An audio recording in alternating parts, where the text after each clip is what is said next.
me wind and rain. You're some kind of butterfly. Baby, you give me midnight. You whip up my appetite. Don't leave me here high and dry. Oh, well, I don't wanna jinx it, baby. And twist myself at the spine. Don't wanna overthink it, baby. It's just twist your body and mine. Baby, you give me ice and fire. You're giving me wind and rain. You're some kind of butterfly. Baby, you give me midnight. You whip up my appetite. Don't leave me here high and dry. Oh, but I don't wanna jinx it, baby. Let's not get ahead of my time. Oh, but I don't wanna miss you, baby. So I stand up and speak my mind. Oh.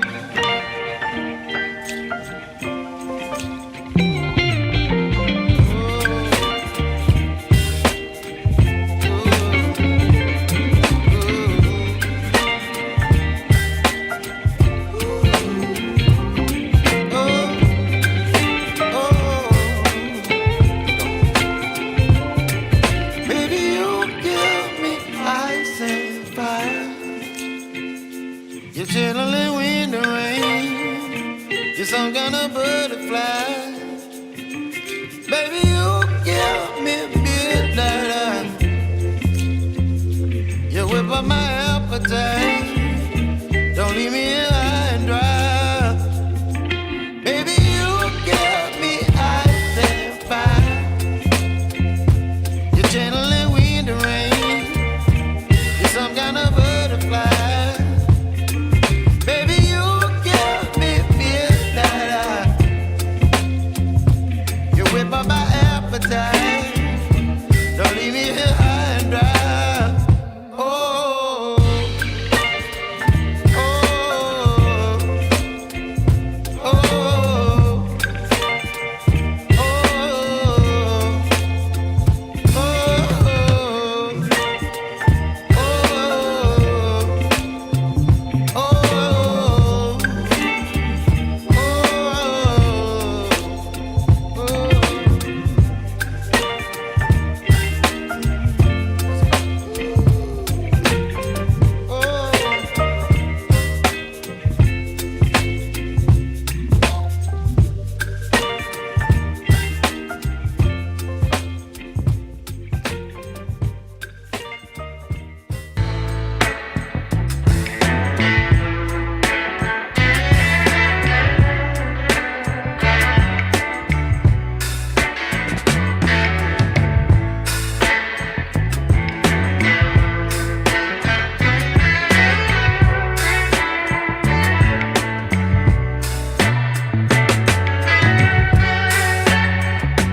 Welcome, welcome, welcome.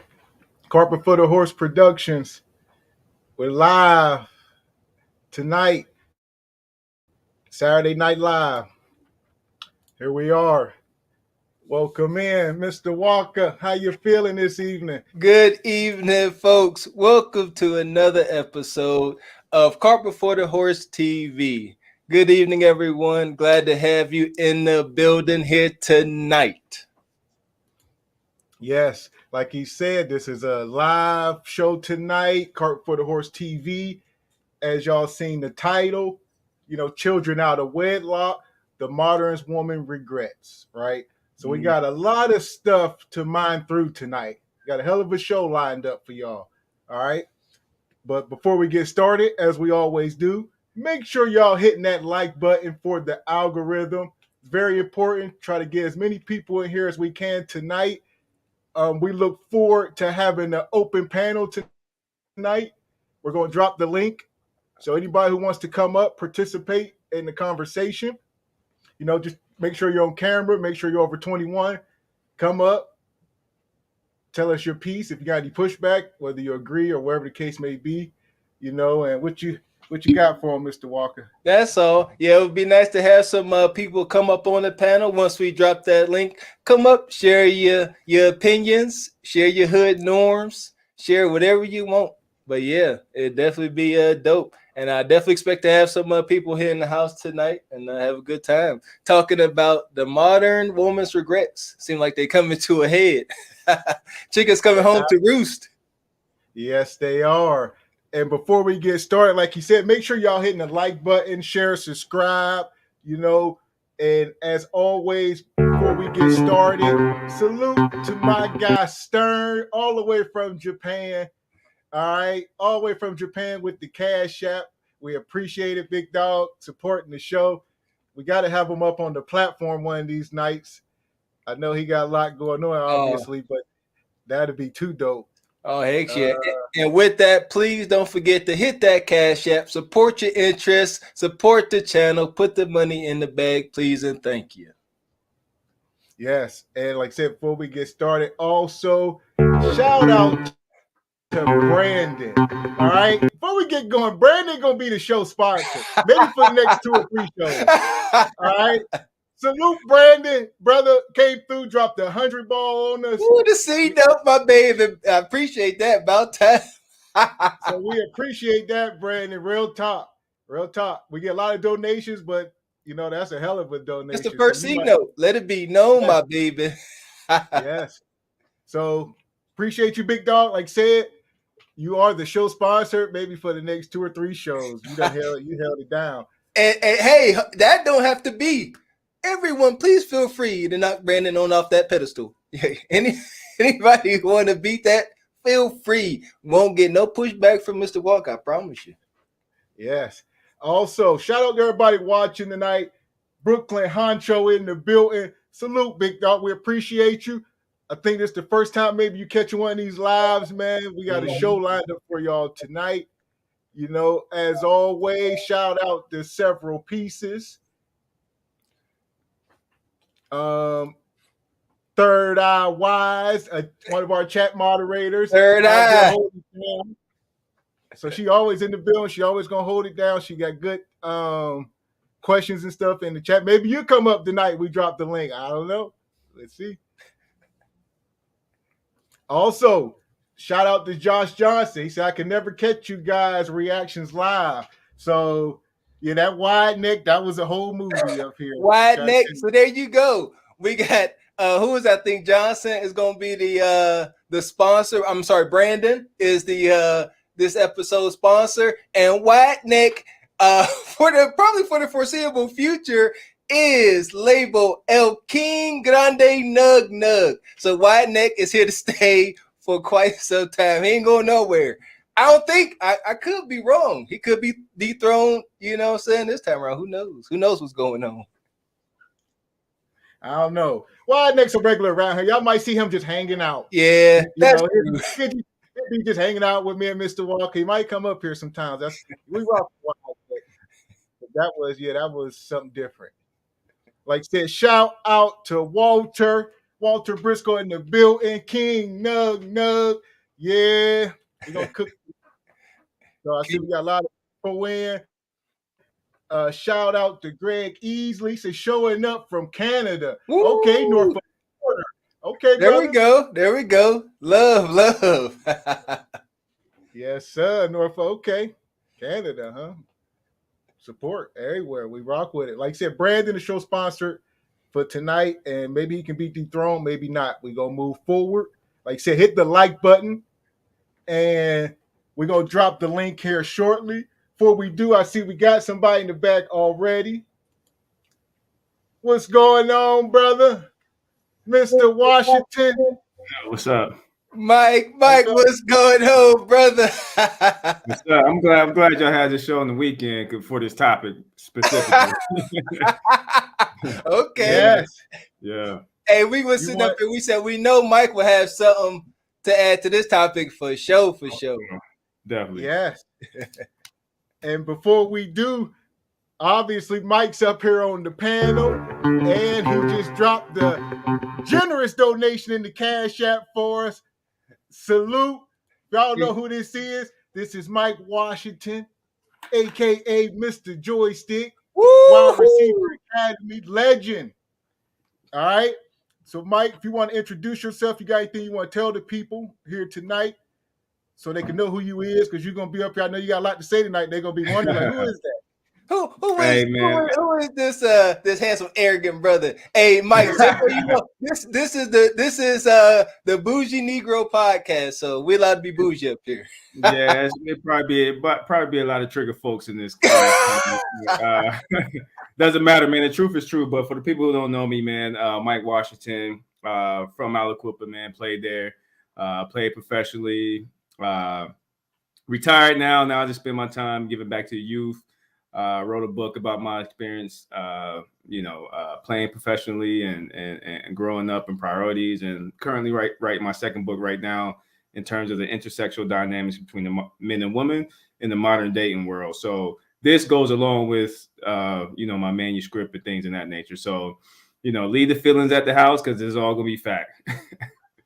Oh, that's all. I love it. Hey, they can, Mike, you know what? They can bring their feelings if they want to. Come on with your feelings. We take them as well. Yes. So we're going to talk about, the modern woman, children out of wedlock, not only for women, right? We talk about men, women, everybody. Let's see how this affects us all moving forward, and, the single parent culture that we're in right now, and how is this affecting everything that we're seeing? But before we do that, one thing we ain't talked about all month, Mr. Walker, is Black History Month. Woohoo! That's true. So I see you kind of dropped the ball on it. We ain't done, it's Black History Month, Mr. Walker. Come on now. I'm glad we didn't get up out this month without saying something to Black History Month. Yeah, that's true. Go ahead. I was gonna say, for one, as I was reading to some kids at our local elementary school here, and as I told them, Black History really should be, every month if you ask Mr. Walker. But yes, it's Black History. It's Black History Month. So find something to be proud of. Find a reason. Look back at your ancestors, whether you want to look as close as Rosa, Mother Moses and them, and find a reason to be proud and do better. Find a reason to become a bougie Negro like us. Okay, so you talk about find something to be proud of, right? Yes. Well, as we always do, we're going to find ways to do the exact opposite. So before we get this show started, I came across this video, on Facebook or somewhere, and these young ladies were trying to celebrate Black History Month. Just want to get y'all take on this. Okay. I'll play the video. My name is Rosa. They say I'm supposed to sit in the back, but I'm tired here, so I'm finna sit right closer. Yeah. Come get me up then. It's gonna take about 3, 4, 5 men, and I ain't finna repeat myself again. So this is Rosa, aka Rosa Parks. All right. I can't hear you. All right. Yeah, so that's supposed to be Rosa Parks. Each of these women, they coming in, they got their own parts to play, I guess. you know, can't hear you. I can't hear you, Willie. So that was a modern interpretation on Rosa. Yes. Okay. And she rapping. So that's she doing drill music? Don't know. You said find something to be proud of. It's Black History Month, right? And yes. Is this something to be proud of? No. No. Yeah. Listen here. I know what people will say, this is how the young folks, this how they celebrate, Black History Month, or this is their way of showing whatever respect. But that's just not true. And I know it's not true because when I was at the elementary school for Black History Month, and no jabs or shade to nobody, but they had people up there like Michael Jordan and just, people that's not really, for this culture, maybe legends in their own right, their own sense, but not pivotal figures in Black history and fighting for equality. But yeah, this ain't it. This is a ratchet hood mess is what this is. Yeah, it's drill music. So I don't care what is that tone, that tempo, that beat, that's that drill music, and that's devilish. No. All right, I'm gonna let him finish on here. That's more. Yeah, fight. Somebody get her. My name is Eve. Yeah. I didn't believe. Yeah. I trusted Satan, ate that apple, he deceived. Yeah. So this is Eve. Okay. Was Eve a Black woman? I don't know. I guess most of the people in the Bible, if you ask me, I think everybody in the Bible is Black, but that's all. There you go. Well, what does science say? Science says that the Black woman is the only being on earth that holds the mitochondria DNA to create every race on earth. So there's your answer. Okay. Yeah, Mike, we're gonna get through this. I know you're having a hard time here. I'll get you in here. We'll let her finish. I just wanted to touch on this for Black History Month, everybody. Something to be proud of for us. And yeah, I'm naked. I thought I was awakened. I'm the first to do it. Y'all my daughters, we related. Yeah. Trick on Big Harry. Yeah. Don't call me slave hoe. The hell? From the underground railroad, bust down mouth of dope. So this Mother Moses right here. Now that's blasphemy right there. I tell you what, and I was talking about this. You look at any image of Mother Moses and our great grandmothers, and especially Mother Moses, she had a mean scowl on her face. That's a different time, a different fight, a different struggle. Kind of is, and we ain't gonna say it's the same. It ain't. It is not the same. I ain't even gonna say that. So that's why modern women don't have no business acting like that, acting like some brutish war-torn man. That's nothing to be proud of. I would never let my daughter, my oldest daughter, she can watch what she won't, but I would never let my younger daughter watch nothing like that. No. That's, once you get to a teenage 16 years old, if you want to feast your eyes on madness like that, go ahead. But for the babies that really don't know what they looking at, like my youngest, ain't no way. I would not let her see that. She would never think that's normal. Never. What's your take on it, Mike? Is that art? Are they expressing themselves or what? Maybe we're a little old and out of touch. I got you muted here. Hold on. But maybe we're a little old and out of touch. Is that art? I mean, I only got 2 words for that. Chitlin circuit. It's exactly what that is, man. Chitlin circuit. Now, they're using the platform TikTok, which is, probably one, if not the number 1 platform in the globe right now. However, though, I think touching on Black history could have been the essence of it could have been a little bit touched up a little bit. You know what I mean? It could have been touched up because, like, first of all, Harriet Tubman ain't wearing no fucking blonde wig, yo. Come on, man. Like, touch it up a little bit.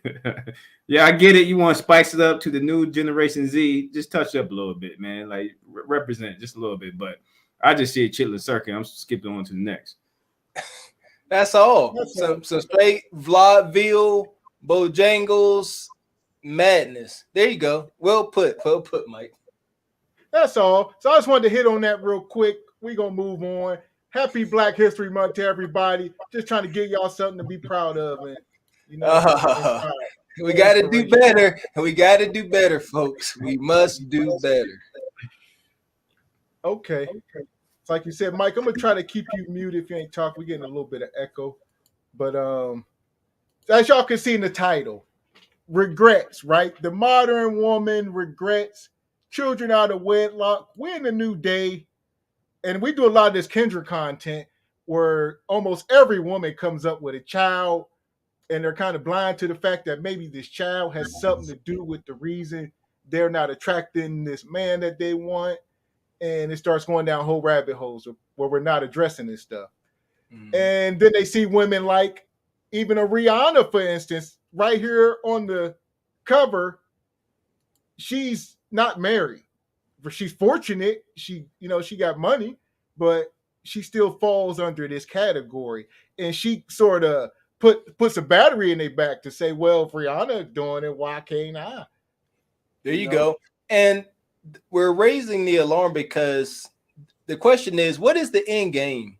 What is the end game for these ladies living this super independent, hyper independent, hyper alpha modern women lifestyle? What is the end game? And that's what I always think, like, where do these women, even someone as resourceful as a Rihanna, where do you see yourself in your 60s and 70s?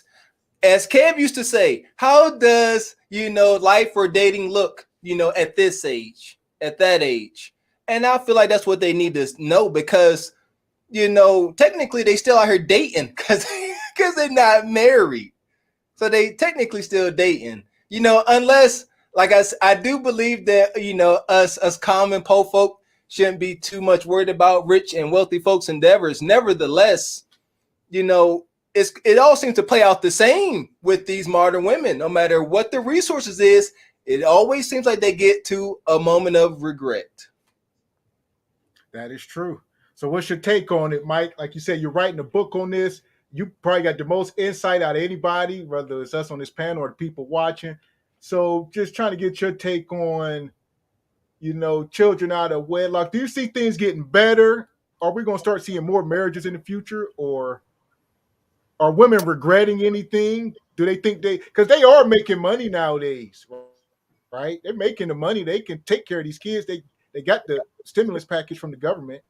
What they need a man for? Right.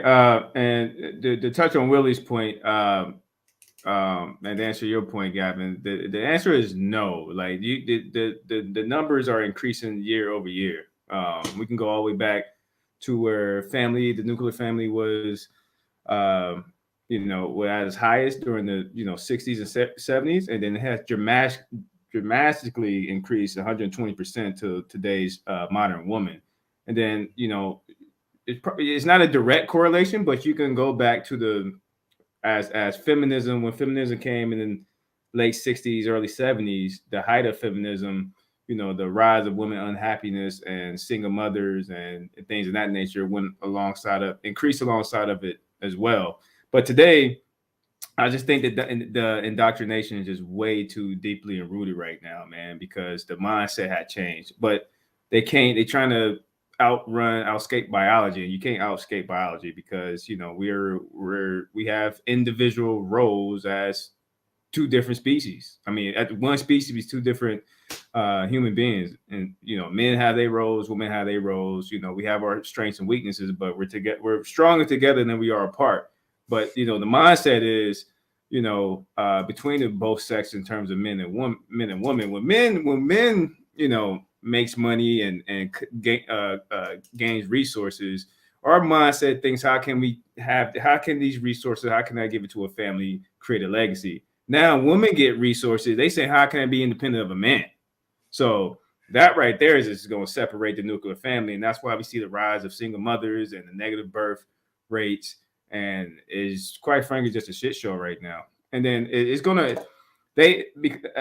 because folks are so short-sighted right now, but they don't understand how superpowers and superpower countries are built on nuclear family.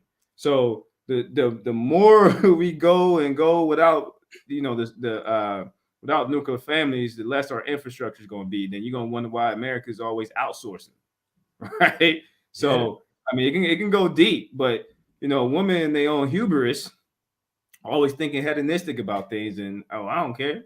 I'm gonna do me, yada yada yada, and all this hate, all this shaming language is insane, absolutely insane. So yeah, Absolutely, man. You hit on a lot of points there. And as brother Greg easily said, like Erykah Badu, she regrets having all those babies. That's funny you said that. Because if you can't see part of the thumbnail here, that's who that is, way in the back behind all the madness. That's Erykah Badu and her children. Not my girl So- Badu. Yeah, the bag lady. All right. So she gonna call Tyrone all that. So I guess we'll bring her out first. Since he brought that up, she's recently in the news. If you don't know, Erykah Badu, she's a fortunate woman, but she has 3 children by 3 men. And at her old age now, she's starting to regret some of her decisions. And this is a woman with resources, and she still got some of her looks, and even she's having a hard time out here trying to date with children. I tell you what, this one here scares me a little bit because I'm a fan of her music. I'm a fan of the artist Erykah Badu. And Badu, man, the mothership, she come off as a wise woman. This is Badu. Her music is dope, is artistic, and no, she's a legend in the music industry. With all that little knowledge she's been dropping on these tracks, how did Sister Badu wind up here? How did Erykah Badu wind up talking about I don't think I'm gonna find love with all of those amazing attributes? You know what I'm saying? At one point, she was actually selling a candle, the scent of her nether regions. This woman, how did this woman wind up at this wall? Y'all gotta pay attention. This is terrifying. Yeah, she was recently on the Breakfast Club. So this is where this is all coming from. She's back in the news. She was on Breakfast Club, I think today or yesterday. And she was on there, as all these women are right now. You got Erykah Badu, you got Nia Long, you got Lala Anthony, you got all these sort of celebrity women. And it seemed like their lives are playing out just like common women, just regular everyday women. They're having the same struggles and the same problems in the dating market. So, I'll pull this video up real quick. What were you saying there? I was going to say, so there you go. So we can't even sit here and try to pretend like a resourceful woman, like a Badu or a Lala and who have you, can move like a resourceful man. Because as we're seeing, the stories don't end up the same. As Mike said, once a man acquires some of the king's gold, he says, how can I take care of a woman and create a lifestyle and a life together? But that woman gets her, bit of the king's gold, and she says, how can I be independent of said man? It doesn't work. So like I said, I'm going to pull this up. I get you in here, Mike, get your take on it. We're going to mine through this video. Also, shout out to O'Shea Duke Jackson. We're going to share some of his content, fair use. We're going to pull some of this up. Y'all check this brother out. He puts up a lot of great content every day.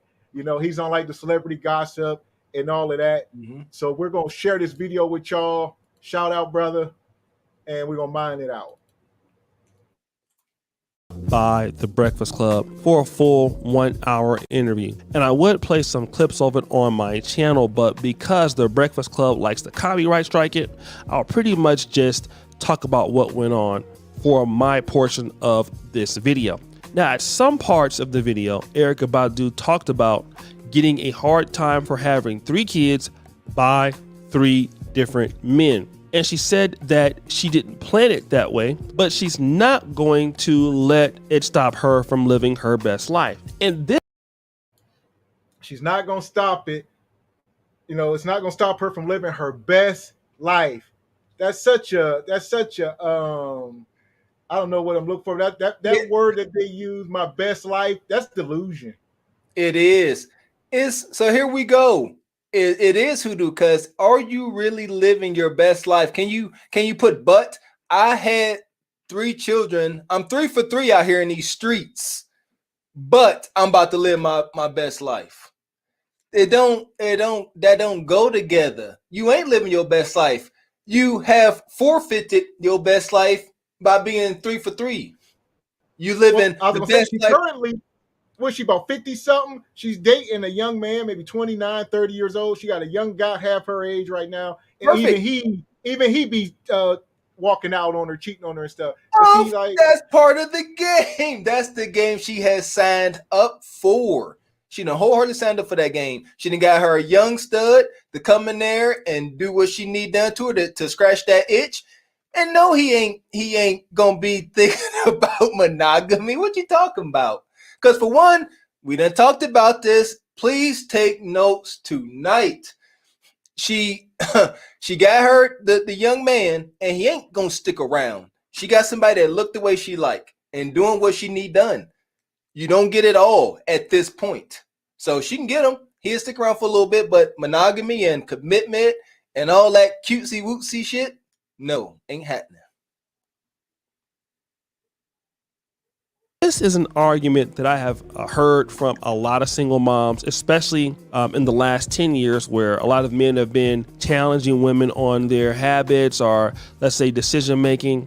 And I came across a good video on this topic by TikToker Sansaray, who is also a single mom, 2 kids by 2 different men. And she explained she explained her situation in this way. A lot of men out there that believe that single mothers should lower their standards because they also believe the false premise that our standards were low before we ended up having a baby by someone who did not marry us. It never occurs to these men that something must have been really wrong for the relationship to be over. not really. You could have simply woke up on the wrong side of the bed. Come in, what you got, Mike? What's she talking about, brother? These women are absolutely delusional, man. Like you can't be, first of all, nothing gains value with usage and time. So you cannot be 40, 50 years old, 2 or 3 kids, got a 2004 Honda, ask for 2023 prices. It doesn't happen that way. And then what they fail to realize is men and women are not the same at all. We don't look for the same things when it comes to the opposite mate, right? The reason why starting with Erykah Badu point, the reason why she got a young male there is because the men her age and her cohort don't want her. We look for younger women, youth, beauty, fertility, period. That's what we look for, right? And then when we want to commit to a woman, that's what we look for. We want to commit to a woman. We'll fuck anything. That's why you ask any dude, they fuck the fat bitch, because we'll fuck anything. When it comes to fucking, we got zero standards when it comes to fucking. But when it comes to committing, right? Youth, beauty, fertility, that's off the rip, right? And as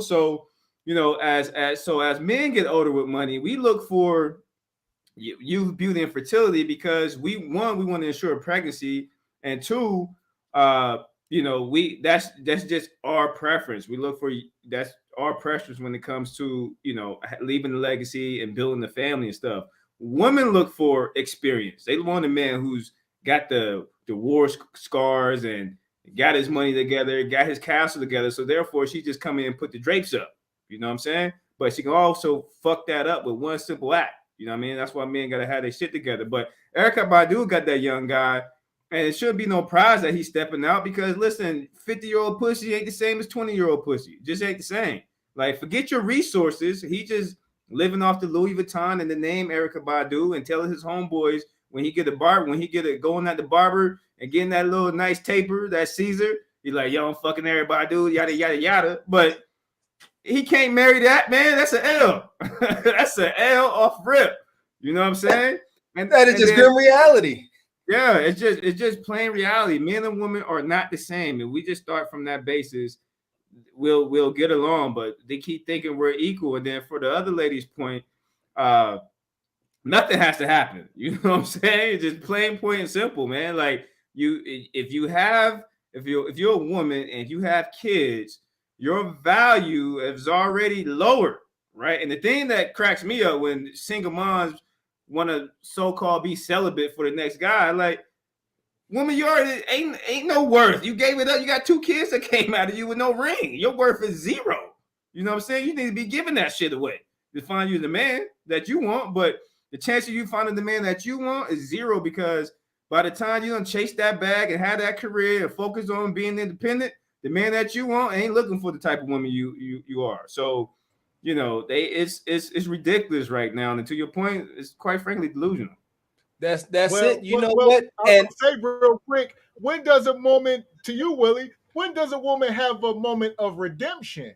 Can she have 1, 2 said kids? Like you said, you started saying about multiple men. That it's already getting dicey, granted. But is there ever a moment of redemption for these women?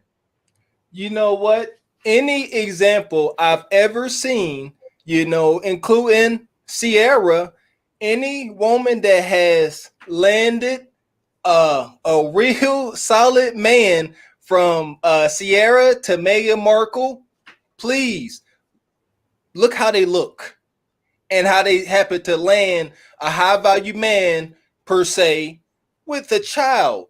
Now we're talking about 2 or 3. Each one of my examples, I think, only had 1. Meghan Markle and your Sierra. But even in personal life, any woman I've ever known that would land a solid man, you know, whoever, 40 hours a week, whomever, she got her stuff tight. Her physical was top notch. So that's one thing. That sister that was just on talking her mess. Y'all got to stop. You can't say nothing wrong when you come on here blowed out. And that's the number one thing. I'm sorry, y'all. It's just something that they won't get in their head. You got to take care of the physical. And this reason it ain't, when a man wants to be able to live his life with a woman for the rest of his days. And he wants something to hand down to her. But he can't hand nothing down to her if she done croaked out from diabetes and hypertension and all that. Man, think about this. I'm sitting and they because I gotta try to point home because this big sister on here, y'all got to do better. Y'all got to do better. Y'all can't come up here talking about it was just such a bad relationship and y'all talking about monogamy and y'all not presenting the world with y'all best self. As Mike was saying, when you out here, you got kids, and we're talking about value, sexual marketplace value, because they love getting screwed up, Mike. Sexual marketplace value. And when you got 2 or 3, 10 kids with your husband, your value is limitless. There is no limit to your value with your husband. You are immortal. But when you out here with 5 kids, you 5 for 5 or whatever, out here with your goofy self, your value is 0. It goes down to 0. Nothing. And that's why you end up with a couch Negro in your house. Because his value is 0 as well. And somebody in the chat said an issue is that a lot of sisters got low self-esteem. I want to really debate that respectfully. I believe a lot of young women aren't being taught. They aren't being taught, but they would not acknowledge the fact that they be thinking with the little man in the boat.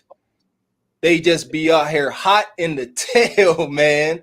Seriously, so low self-esteem could be a part of it, granted, but we need to just start get to understand that we just need to control ourselves, control your genitals, seriously. But as parents, we got to do better, and that's why we talk about some of our elders, you know, have failed us, but we got to pick up the pieces. To touch on that point of low self-esteem, it has been statistically proven that girls who grow up in fatherless homes have lower self-esteem, and then women who have lower self-esteem are more promiscuous. And if you're more promiscuous, the likelihood of you getting married goes down with it. So it all goes hand in hand. And that's, you know, having that guidance and structure in the house. So yeah, there you go. Absolutely. And like I said, we're about to get back into it. We just getting started. Make sure y'all hitting the like button. Also, I'm about to drop the link in the chat. If anybody wants to come up, join the panel, you're more than welcome. Make sure you're, 21 and over, have your camera on, and you're more welcome. Come up, join the show. We're going to keep cooking for y'all. Also, hit the Cash App. Links pinned to the top of the chat and in the description area. As Willie would say, put the money in the bag. We appreciate it. That's all. Like I said, this woman here, she has 2 kids by 2 men. And she's saying she's an advocate for single mothers. That's her thing. She's on TikTok. She's a big deal. So what is an advocate for single mothers? What is an advocate for single mothers? Ducking accountability. That's what advocate means. I'm ducking accountability. Come on, man. So we'll let her finish talking. We'll see what you got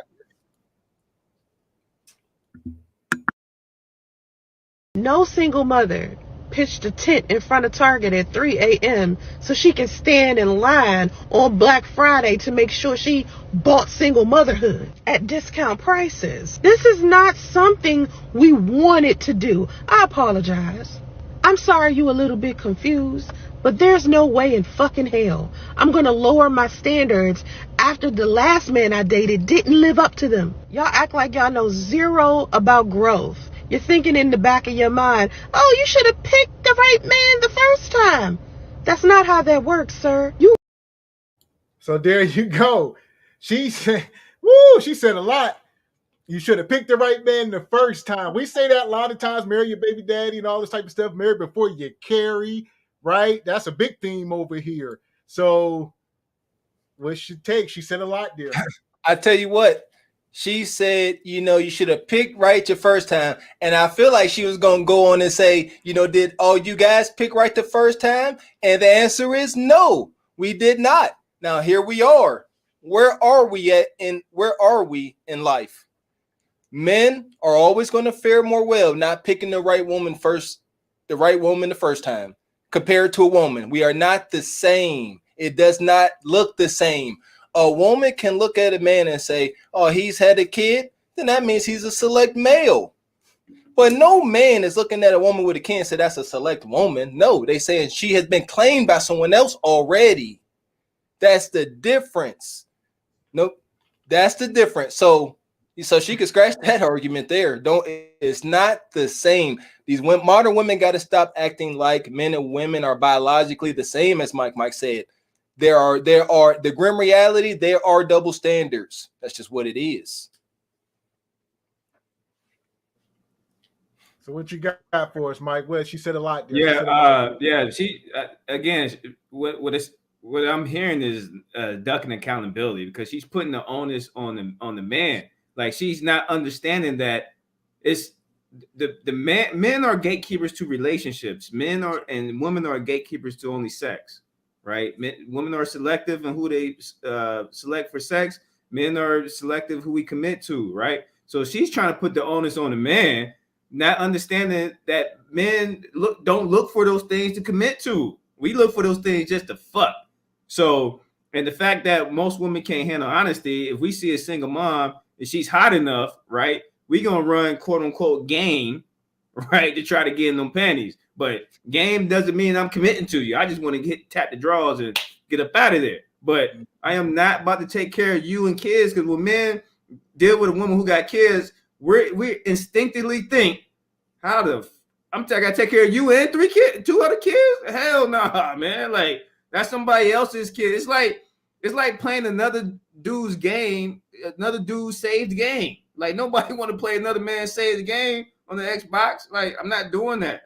I touch it here and there. I press the buttons, but I'm not continuing that game. You know what? That's a good point. So a lot of ladies, one of they standards, one thing they won't settle on, for crying out loud, they want an ambitious man.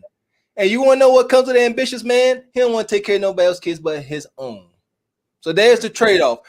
Come on, we got to start drawing lines in the sand, because they seem to be going in circles. If you want this ambitious, driven man, CEO and entrepreneur, all this good stuff, guess what comes with that? He don't want to take care of no one else's kids. He just don't. Exactly.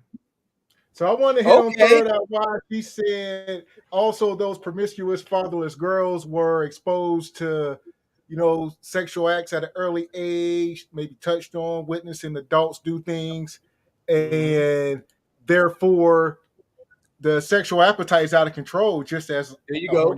That's true. We can't let these kids be exposed to these acts, stuff like that, especially outside, of a marriage. Kids know what they seeing. We all got memories from being kids and seeing stuff we weren't supposed to be seeing.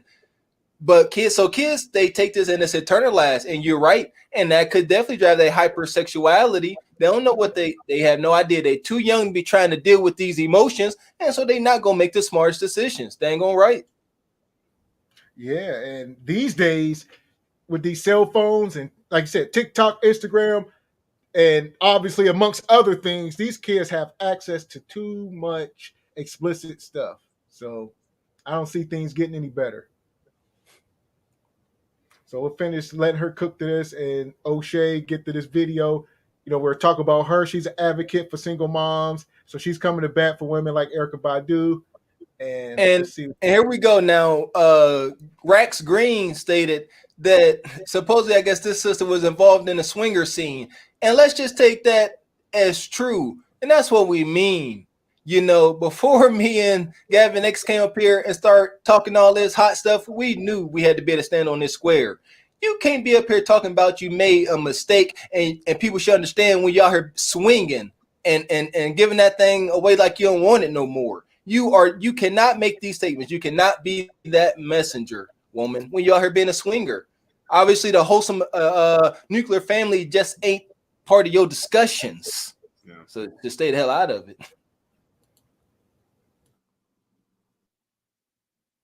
Really think a man who is manipulative, a liar, and a cheater got a neon sign on his forehead that say, "Don't fuck with me"? I'm sorry, that's not how that works. Most men who ain't shit are not just gonna walk up to a woman and say, "I ain't shit, have my baby." I take accountability all day for making a poor choice in a man. And in order for me to continue to do so, I have to prove that I learned the lesson by setting the boundaries and having the higher standards. That's how we show that we're not going to make the same mistake twice. And the mistake is never our kids. It is always the poor choice in man. So she said that, you know. So she said, and that's where the delusion comes in. She said, after having multiple children out of wedlock, now in order for her to show the world that she's learned her lesson, she's going to require more from men after the fact. I'm going to require more. That's how I'll prove to y'all that I'm serious now, that I won't even settle for nobody. I need a CEO now. Even if I made it with Nug Nug, now I need a CEO. Hey, Mike, so you can go ahead, take all your glory and go in and take care of that woman. She said, because now Mike, now that she done gave her most precious commodity away to Nug Nug and them, he said, "Hey, Mr. Mike Washington, Mr. Joystick, hey, now you gonna come take care of these kids and you gonna pay all these bills around here, you understand?" Hey, man, listen, because I am the table. Dog, single mothers like her are the most. This is why single moms are extremely selfish, dude. They looking at they instinctively they sizing that guy up to be a stepdaddy, because the fact that she won't lower her standards, being that her value, sexual market value to the opposite gender is zero, is quite delusional, man. It's like, yo, we don't look to take care of another man's kids, man. Zero, right? And the fact that she said she won't lower her standards means the man that comes into her life, being, because most all women are hypergamous, especially when they have kids, right? That next man who meets her laundry list of shit, you know what I mean, is going to have to take care of not only her, but her two kids when he got zero rights to the kids. He can't discipline the kids. She can just up and divorce and take half of his shit. You know what I mean? It's absolutely baffling and also scary that we can't even get to that simple understanding that men and women are not the same. We don't look for the same stuff. Now, will that man fuck you? Absolutely, he'll blow your fucking back out. But he is not going to marry you, man. Period. At all. And the type of man that will sit around for that are low value simp dudes, simp ass guys. Because, you know, there's men out there who just don't know their worth and sorry and lazy and that don't got game frame or gains, right? They just lazy, right? And they just look for resources for other women. They are men like that. But women being selective in who they fuck, normally those guys are invisible anyway. So if she end up picking that guy or selling with that guy, that says a lot about her and not him, because he's with her out of necessity, not a want. You know what I'm saying? So, but that is just plain out delusion. And this woman in droves, just like her, man, just like her. I mean, the Black community is 69% of single moms. In the Black community, we got 69% of single moms in the Black community. So that means folks like me who got kids, right? If I want to look for a Black queen, You know what I'm saying? Even though I don't really dabble in the dark all like that. You know what I'm saying? If I want to go look for a black queen, I got a 30% chance that she got to be that she's not a single mom. But that's just having kids. Now I got to worry about if she's fat or not, and that's a whole different conversation. Well, 80% chance that's going to be a factor. Yeah, and there we are. Yeah, the numbers are devastating. And you know what? It drives me nuts whenever I hear, women in their space and they say, they'll make the argument, why y'all men so worried about what women doing? Because that's our jobs. We supposed to be worried about what the women is doing. Duty to some extent, even if you don't belong to us. And that's why and there you go. Back in the day, if you weren't married and you were an adult woman, pretty much any man that came around was going to start giving you direction. And it was taken. Things were much different and there was structure. Y'all don't get it. It's our duty as real men to sound the alarm for danger. What else the hell we here for? And y'all in danger and y'all don't see it. That's why we're trying to show y'all Erykah Badu and folks like Lala. At the end of this modern woman crazy train, and this motherfucker about to go off the rails. It's going off the rails. There we go. Impact is happening. There's no way around it. It's coming. Well, you gotta love they kids. So that's what we saying. That's the theme right now. So, Shay, we're gonna bring the Godfather in the room because women always say love their kids, and be a stepdad. And we've been hitting on that here real quick. So we'll change gears. We'll get back to Erykah Badu here in a second, but we'll pull this video up.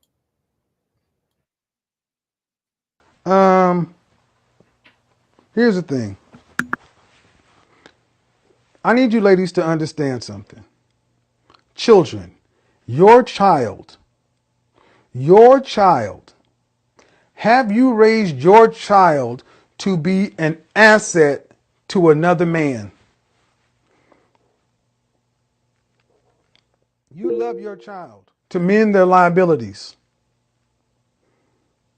Most of you have raised your children, but to men they are liabilities. Liabilities that come with responsibilities. So instead of asking, are kids a deal breaker, why are you not married to the father?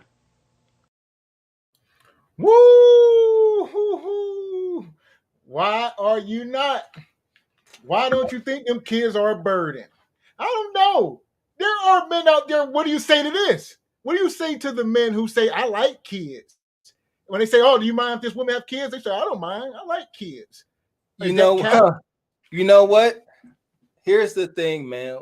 I believe, if you ask me, I believe, we all just try to drop our own realities and act like it's normal. But my answer is no, it is cap. It's like you said before, some brothers just don't know their value. They have no idea. Kevin touched on it one episode. He said that he was giving one guy counseling, and the guy was talking about how, he made like $500,000 a year. And how he talking about how his lady was not the nicest, and he would go home after work and wash dishes and change poopy diapers. And Kev was like, you make $500,000 a year and you stressing like this? And he had to tell him, like, this is who you are in the world. There ain't no way around it. You do not have to get treated so bad. You don't have to settle for this. And there we are. I keep saying that no man is going to come on any platform talking about they settling, because men know they going to get what they can get. Man, he going to reach for as high as he can get. He going to take that and say, hey, this is all I can get. Whether it's Bone Quisha or whomever, he know who he going to get. So that's the thing. Yeah, guys never come here saying that they settling. So these guys that say they don't mind taking care of kids, it's something there. It ain't that. It ain't that they don't mind. They know that if I'm gonna get this woman, like let's say she's out of my league, but she got a kid, that brings her down to my league. So I'm gonna go ahead and go with her. That's, if you ask me, that's how that thought process goes. You muted, Gav. Okay, I was gonna say, Mike, let me ask you a question here. How can a woman, because Kev said, how are you making your kids increase their value? How can a woman show up and her kids increase value to you? It make you want to be a stepdad. You know what I mean? Because that's what he hitting on. They say, oh, how can she show up and she say, I got these wonderful kids, Yeah, to me, it's a zero all the way. It's an automatic L. That's a hard boundary for me. It's a zero. But for me, I'll advise for women to in order to approach men, you got to understand that not only do that man have to have a relationship with you, but to your kids, right? And for men, we like structure and discipline because we like all that correlates to peace of mind. So if a man is dealing with you and he already accepted that you got 1 or 2 kids, okay, how are your kids disciplined? Do they have structure already? Right? Because I'm gonna have to instill that, or I'm gonna have to deal with that, especially if you're gonna move into my household and I'm going to pay the bills and things of that nature. So structure, guidance, and respect.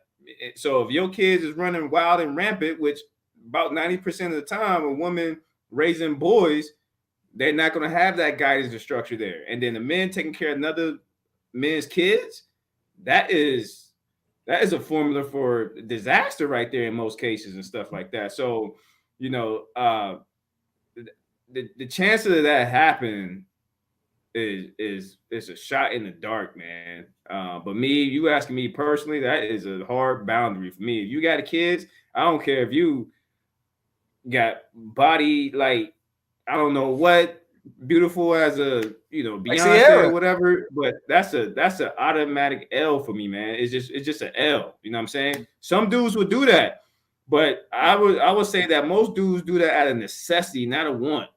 Because if a man you give a man $1 million in Lambo and a blue check, he ain't gonna want that.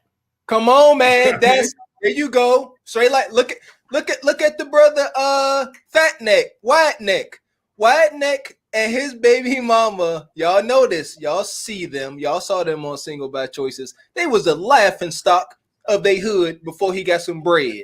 This dude Walker coming out the apartments with this blowed out neck and his woman all brutish like a ogre. They was a laughing stock of the community. Soon as that brother got a check, out of there without a question. And look at him. He got a whole swole up neck and he still went and got him something that he preferred better. Yep. It ain't good. And she did have a kid before him. So there we go. Even White Neck got up out. Even White Neck said, I ain't trying to play stepdaddy. Because then want all his kids, you see. So there you go. So what you think a man that halfway look like something with resources is going to do? You think he really want to play stepdad? It simply don't work that way. Like I said, look at the only examples we have in the world, as far as I could see, Meghan Markle and Sierra. Which one of y'all look like them? That's all I'm saying. And the exception don't disprove the rule at the same time. There's going to be, stepdads and women with children that get married. We don't want all police to come in here. Yes. But like Kev hit on before we paused this, he said, why didn't you marry the man you had kids with? Right? So well, the big sister was saying because they always get tricked. It's all they get tricked. And they find out he's a narcissist. A narcissist after the womb is up. There you go. All right, we'll finish this little video and we'll get back to Erykah Badu. We're going to keep moving the show along. Make sure y'all hitting the like button. Share this video with your friends, family. We cooking for y'all tonight. We got Mr. Mike Washington in the building. He up here dropping jewels for y'all. So, or gems rather. Or is a gem a jewel? I don't know. Willie, you the diamondologist. Gems, jewels, rubies, and ruples. God dang it. Okay, there we go. So hit the like button. We cooking for y'all. Said the Godfather Shay. We're gonna bring him in the room and let him cook.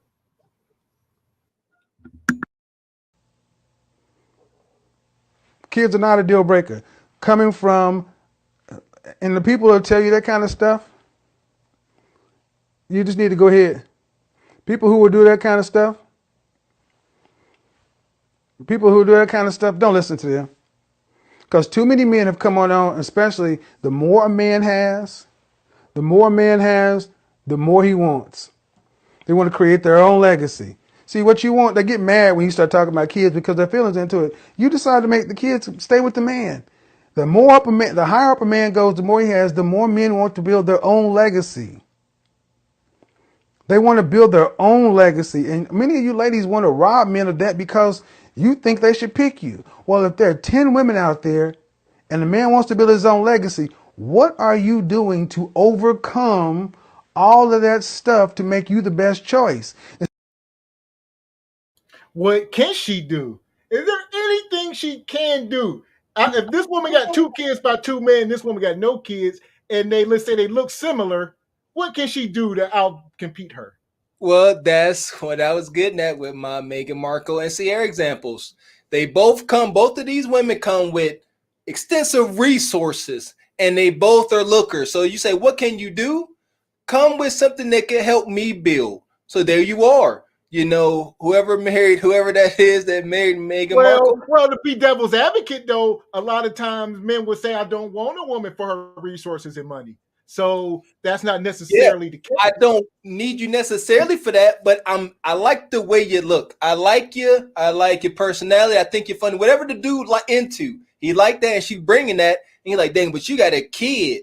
But at the same time, you can help take my business where I'm doing, $2 million a year. With your resources, I could take my business, start doing $5 million a year. Okay. Bring something.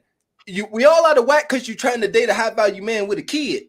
So we're going to get more out of whack. Bring some resources if you're going to come over this way. Something, anything. And if you ask me, that's what people like Meghan Markle and Sierra did. They went in. They had resources. They could gift they man Austin Martins and things like this. It's a whole different setup. And that's why I say poor modern women need not be worried about the affairs of these well-to-do women because they can move differently.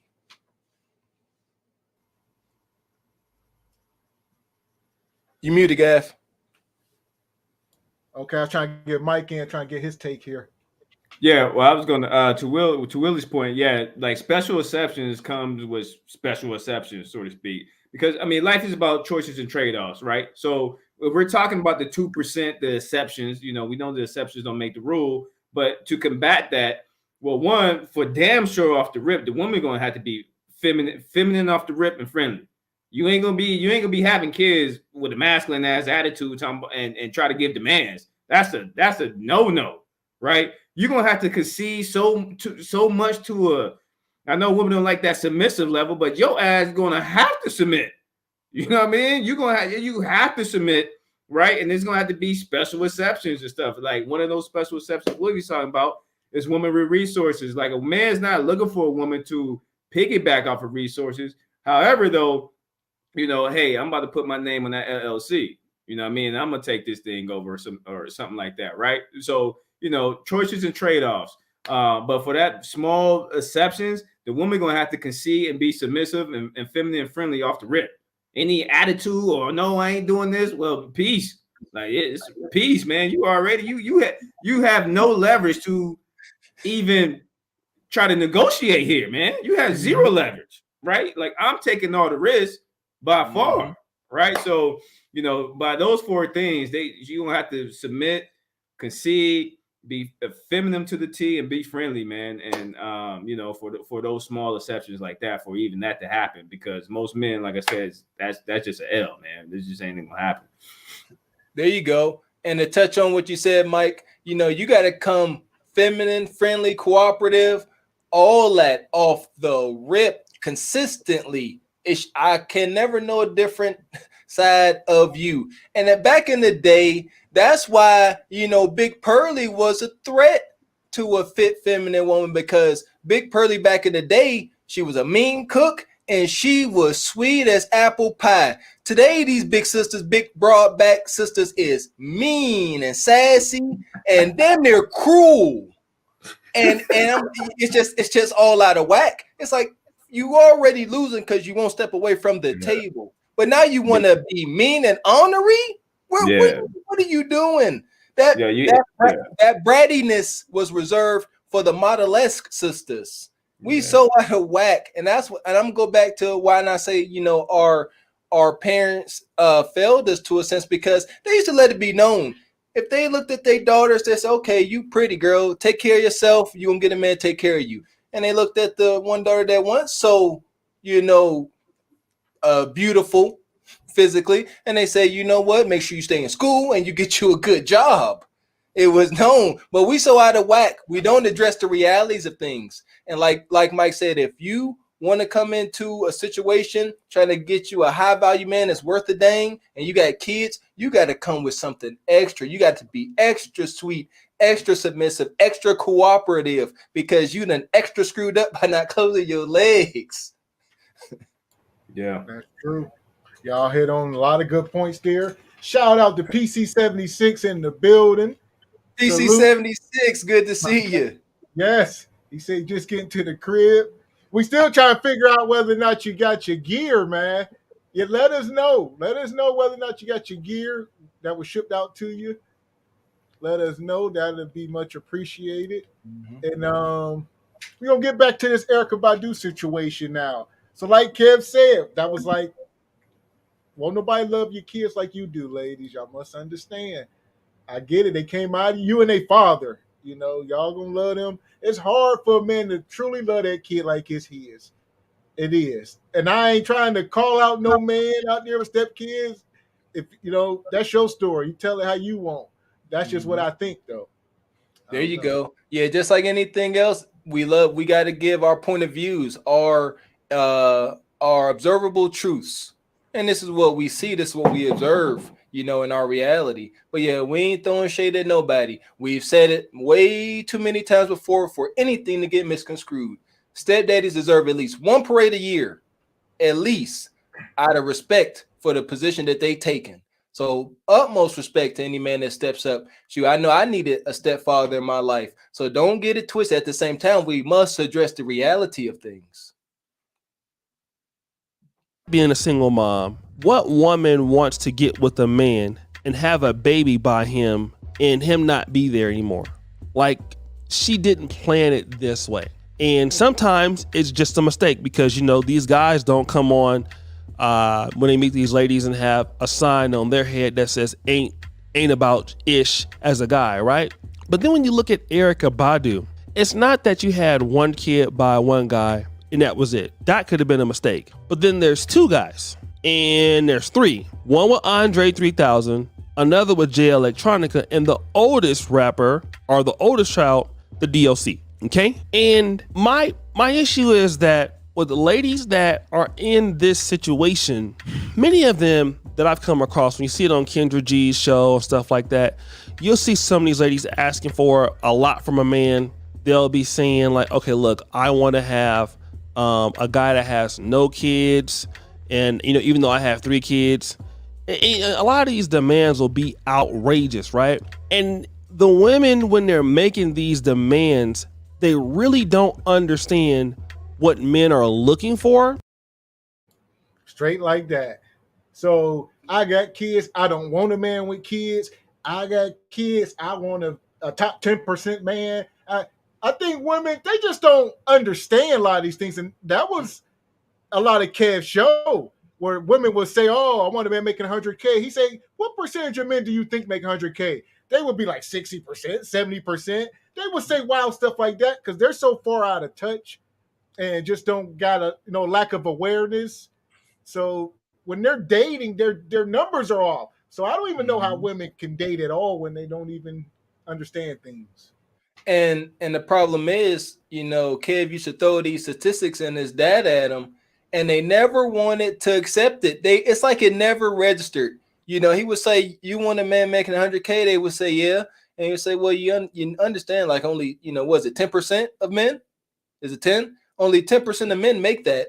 And then they say, okay. And they don't even, at that point, a logical person will back down off of that square.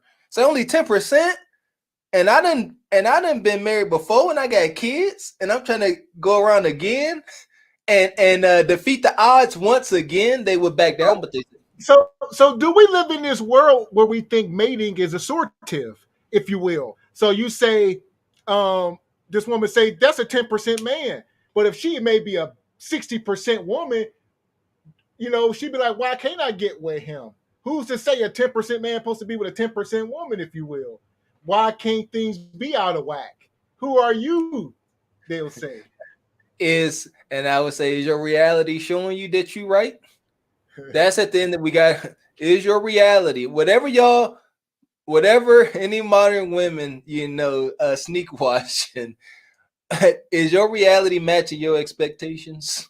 That's all. And if it is, then show it. Show me these big sassy broadback women with kids that's done landed them a top tier man. Show me. Just show me, please. And I would love to see it. It don't exist. They need to stop. They just need to stop. It's pure, as Mike, it's pure delusion. There's really no better word for it. It's pure delusion. And to continue to believe that things can be so out of whack. I'm a 60% woman. I could get me a 5% man. Keep trying to ride that crazy train if you want to. It's only going one way, and that's off the tracks. Have fun with it. And that's true, Third Eye Wise. You get a lot of them women say, I'm a big girl, but I don't want a big guy. So where you get with this, Mike? I guess this is hypergamy to some degree, but like you said, if you're a big woman or you got kids, you say, I don't want a man with kids. Or, where did this mentality come from? Is this all the validation they get on a daily basis? I got to answer shit. Yeah. So that big sassy broad comment, man, be flooring me with the goddamn. That shit floors me. No, but it starts at a young age. So you got to understand that men and women live two different realities. So, when a woman is young, like the moment she turned 18, the world is her oyster, right? She can have any man, anytime on this planet, anytime she wants to, because she is in her prime, her youth, beauty, and fertility, right? So women grow up in this fantasy world, right? Because of their beauty, never hearing the words no, right? So when you grow up, never have to deal with objections, not hearing the word no, right? And then everything is handed to you, right? Everything is handed to you on a silver plate. And then, as you go get older, right, and you understand that your value is not the same, right? Because you maybe had some kids, you gain weight.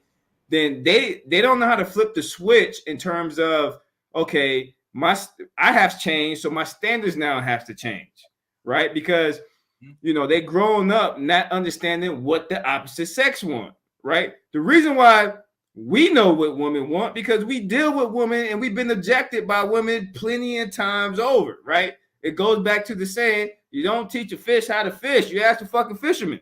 You know what I'm saying? So so women grow up in this fantasy world, not understanding the opposite gender. Because let's face it, a woman don't have to understand the opposite gender to get the opposite gender. But for men, we have to understand women to get a woman, right? So we know how they move, how they think, how they talk, yada yada yada, right? So so when these big sassy broad backs, heavyweight, got kids, and then thinking that a man should come in and take care of that, or they want that type of man, they're just delusional, because one, they don't understand the objective reality, the objective truth, the facts.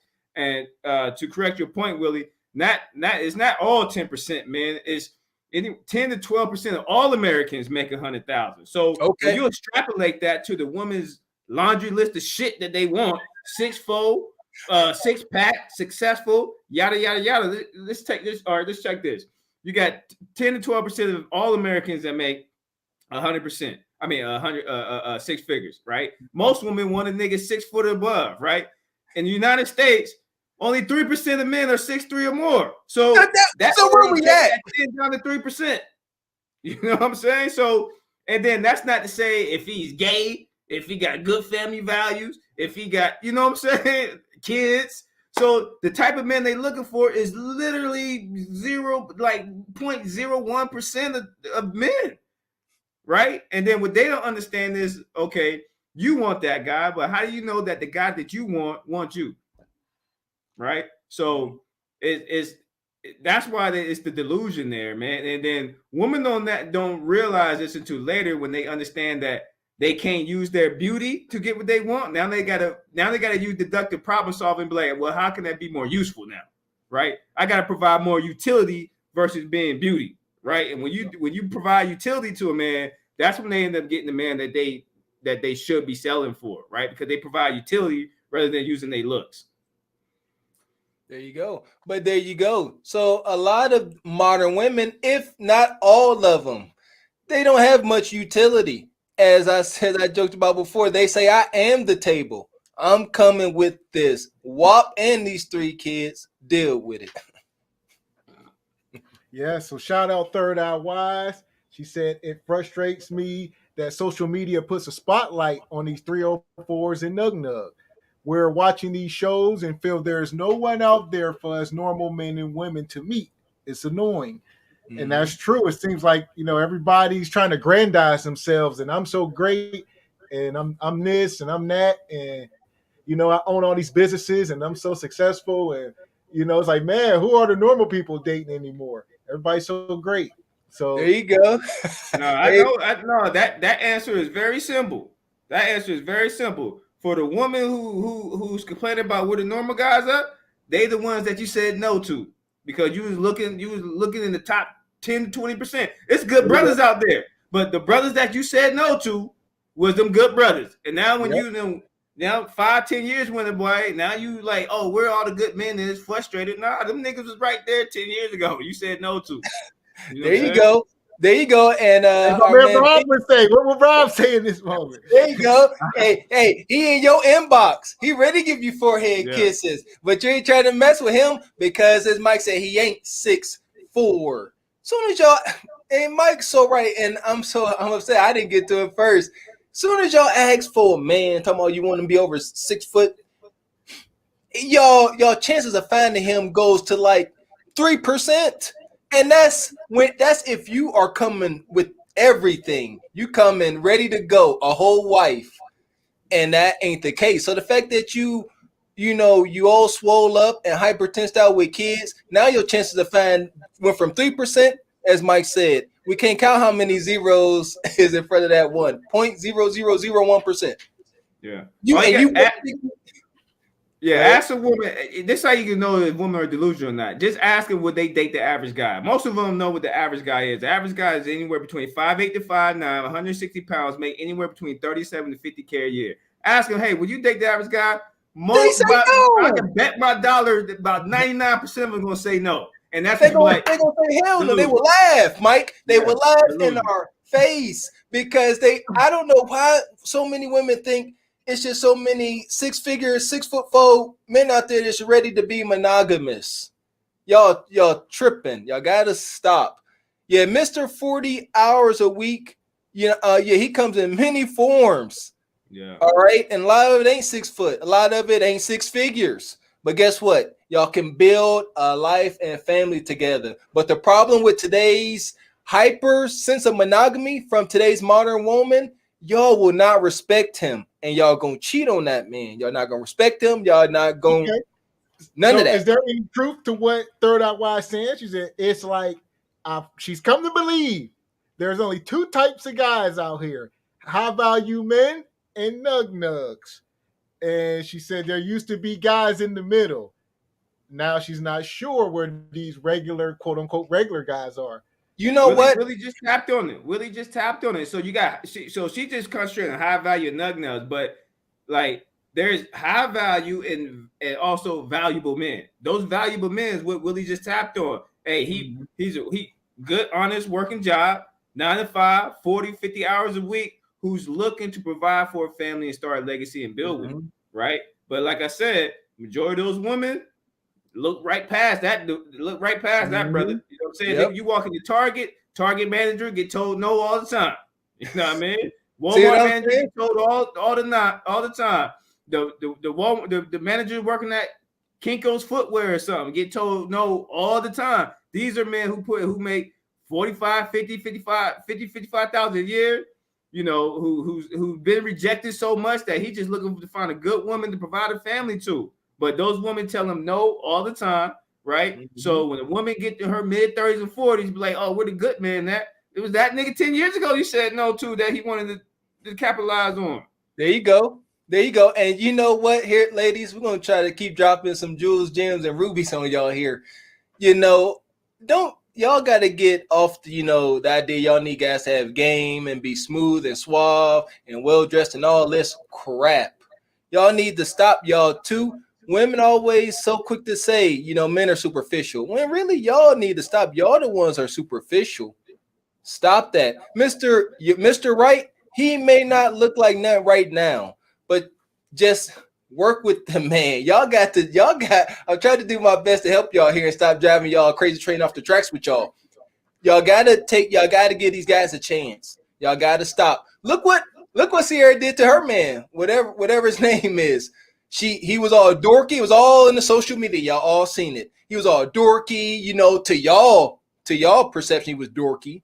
You know, he wasn't all hip, and Sierra took him and she gave him the future makeover. Got him all hip and spiffy looking. Go ahead, grab Mr. 40 Hours. Go ahead, grab Mr. Amazon. Go ahead, grab Mr. Manager and key holder at Chili's and do right behind him. Stop bull jabbing. Yo, man ain't gonna walk around looking like no damn Idris Elba, acting like Denzel. Y'all not getting that. Killmonger don't exist. The character, I stress that. These women perv over the character Killmonger.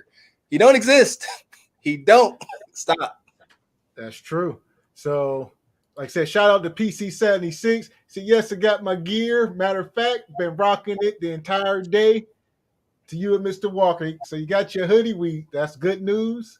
Yeah. Spread the message. We got a walking billboard out there, my man PC76. That's dope. Where we at here? Shout out to Danny Nicole. She said these women, they're on college campuses when you are. And I know that's right. They're at the store working with you, but the Derek Jacksons will have ladies believing they're others. So or believing the others. So there you go. So we'll get back into this. And it's funny you hit on Sierra. Sierra's to come, as y'all can see, she's in the thumbnail here. And she recently made some remarks that we definitely gonna mind through. But before we do, make sure y'all hitting the like button. And we'll finish this because there's another little video here I want to touch on real quick. Let's see if I can get to it. That I found from this sister by the name of Telsa Vision, guys. Go over there and subscribe to her channel. And the name of her video that I'm going to be talking about is called Young Ladies, Let's Talk About Having Multiple Baby Daddies. I'm going to play that here and then come back. Can I have a conversation with you ladies? Now, I don't talk about anything that I haven't been through. But let's talk about multiple baby daddies. And I'm going to speak to the younger girls right now that are having multiple baby daddies. And you're wondering why you cannot get a good man. Well, first of all, it's people out here that teach their kids, their sons, not to deal with women that have multiple baby daddies. I mean, they're to be with one woman and they're to have all their kids by that particular woman.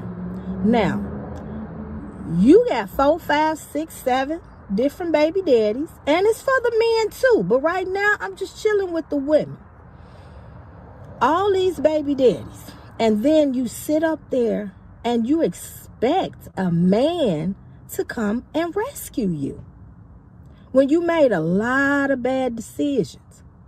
First, let me tell you how multiple baby daddies look to a really good man.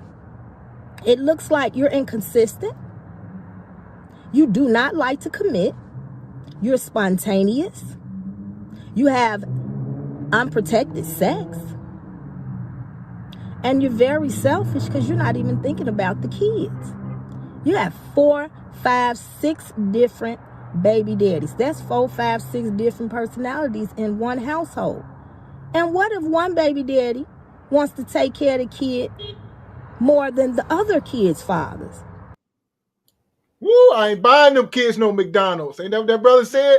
He said, this McDonald's for my kid. And she said, what about the other kids? So you start running to that situation.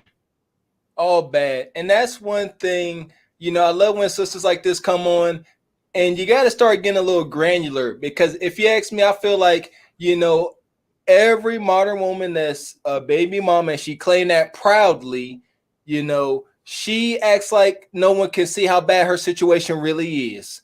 She act like people can't see the squabbles between baby daddies and all this madness, and that little bad rugrat telling the new stepdaddy that, you know, you ain't my daddy. No, we know these things exist. And want to know why that don't work and why it's usually, if not always, a recipe for disaster? Because that man can't find peace in that household.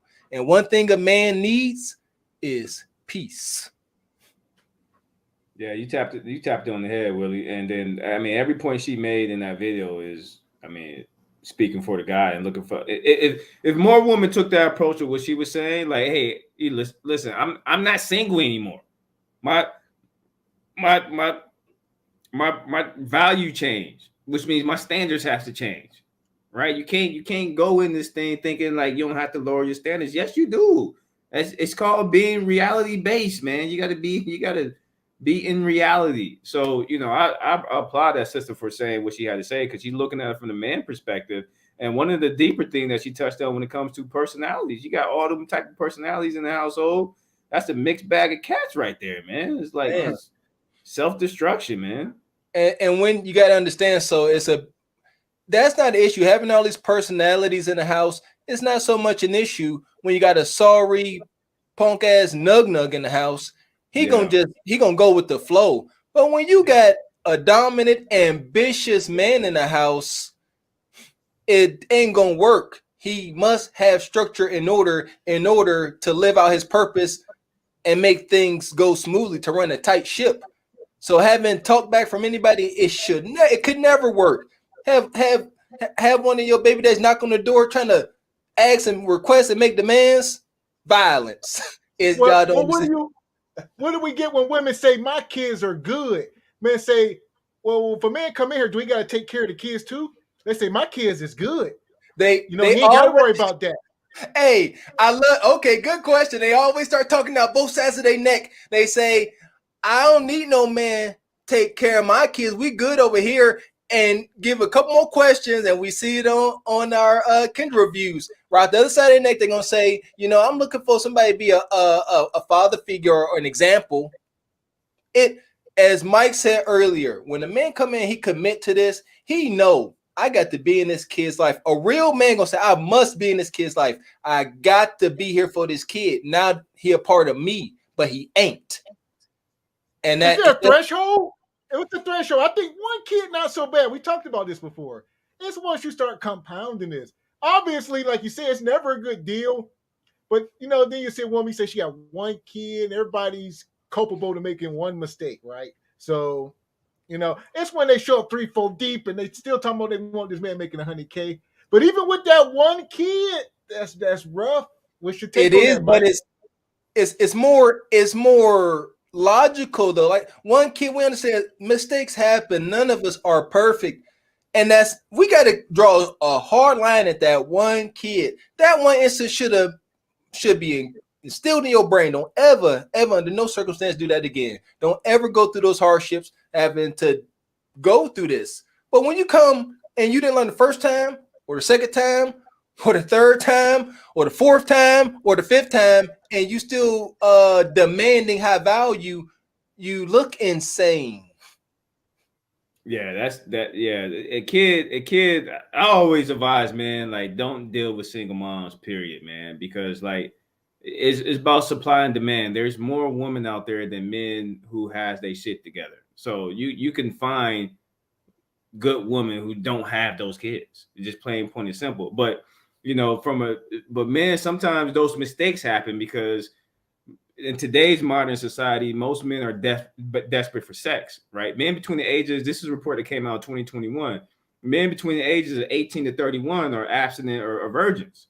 So you have a quarter of the population who ain't fucking, right? So when they get some pussy, oops, you know what I mean? Oops, you know what I mean? So that's when them joints happen, right? So and then in that instance, you know, maybe it'd be conducive for a man to take on, you know, a woman with a kid, maybe one. But I always advise them it's better to just not deal with those women because there's more women out there in the sea, so to speak, man. There's plenty of women out there who don't have kids, man, who You know, so don't even deal with those single moms, right? But then again, you gotta if you're only looking for, let's say, for example, only date black women, not me per se, but if a man's out there looking for to date black women, then you just understand it's a 70% chance you're gonna deal with a single mom out there, right? On top of her being overweight plus 30% obese. So the chances you finding a black queen, you better be like the passport bros, take your ass over out of America, so you won't find that one. Or you gonna go somewhere in Montana to find one of them jokers, but anywhere along those coasts, it's a rapper, son. So, you know, it's an interesting dynamic in terms of where the roles at in terms of modern dating, man. Like men is not looking to date or commit to a single mom. They do it normally out of necessity, not a want. You know what I mean? Because if you give a man what he wants, he's gonna be fucking bitches. You know what I'm saying? He's not gonna want that to commit to. So, you know what? Go ahead, Gab. Go ahead. I was gonna say I was gonna hit on beauty with Shay here real quick. She's my stepdad came into my mom with 3 children, girls at that. Still to this day, the best man she ever known in her life. Just helped her with her second car. They got together in 2002. Here's what I'll say. Being a stepdad and, you know, back in the day was a sort of an honorable thing. Man got some respect. I think today, anything since the internet's come along has been diminished and diluted. So, even there's no there's no context to that. I know she personalized it. Exceptions don't make the rule, right? You can't be solipsistic to a point where you're taking your own personal experience and reflecting reality. Good for her, fantastic. However, though, the majority are not and don't want that, right? And then also to give context to that, back in those days, women were women. They wasn't on the strong boss babe, independent bitch. Like they want that. Otherwise, I can guarantee him the stepdad's not taking on her and 3 children. You know, hey, Beauty with Shay is funny because I know someone personally that he married a woman who had 3 girls and he has no kids, still has no kids. And he married this woman. They've been together and married, I think, as long as I've been alive. And I'm sure she would say he is the best man she's ever met as well. But she done played out on him. She ain't give him no kids. And he ain't saying that she the best woman he ever met. So I'm not saying that that's your case, but it's funny that you made that example because I know a very similar example, no relation to me, but the woman says the same thing, but the man is crying the blues on the other end. Not saying that your stepdaddy is crying the blues, but like Mike's saying, exceptions they're not the rule. They're not. And that's good that it works out. But as we also say, I could almost guarantee that your mom was kind, submissive, and your stepfather had rule over that house. And that's the way it should be. Yeah, like she was saying, she's not disagreeing. She's just saying back in the day it was definitely different. Like we agreeing. Mm-hmm. You know, before Instagram and Facebook and TikTok and women were twerking every day for like, you know, a morning stretch, life was different. Women were more respectable. That y'all held yourself to a higher honor, higher standard. And nowadays, y'all don't stand for nothing. Not every woman, like I said, we don't want all police to come in here. Mm-hmm. We speak in majorities, overwhelming majorities in most cases. So there you go. There you go, Beauty with Shay. She let him be the man. And that's what a lot of these modern women with kids will not let him do. The thing to do, a man comes in taking care of 3 kids, say, you got this is your house. You are the leader. We follow your lead. These your kids. You shall discipline them as you see fit. I about guarantee your stepdaddy have to go to her to ask to discipline y'all, not necessarily physically, but to discipline y'all and have order in the house. Yes. Because today that ain't the case. There's men that ain't allowed to collect the Amazon box off the porch without asking you. Say, hey, baby, we got a delivery. Can I get the box off the porch? You know what I mean? There's still men that ain't allowed to use. He ain't allowed to use the butcher knife. I can't use the big knife in the house. Yeah, I gotta ask. Can't turn the stove on. You see what I'm saying? Can't touch the thermostat. We've seen. Can't touch the thermostat. Can't get the mail out the mailbox. I'm trying to tell you. So yeah, things ain't the way they used to be. That's for daggone show. So Yeah, these men are sort of in bad shape than what they're tolerating. So what we were hitting on real quick, Mary for you carry. We're gonna bring the Godfather back in the room since she was hitting on that, and we'll have another conversation because this is very important. Why didn't you get married before you decided to have kids? Me personally, Mm-hmm. The question was never asked. But Then why would you give a man the greatest blessing a woman can give a man without him even having to make you his wife and give you his last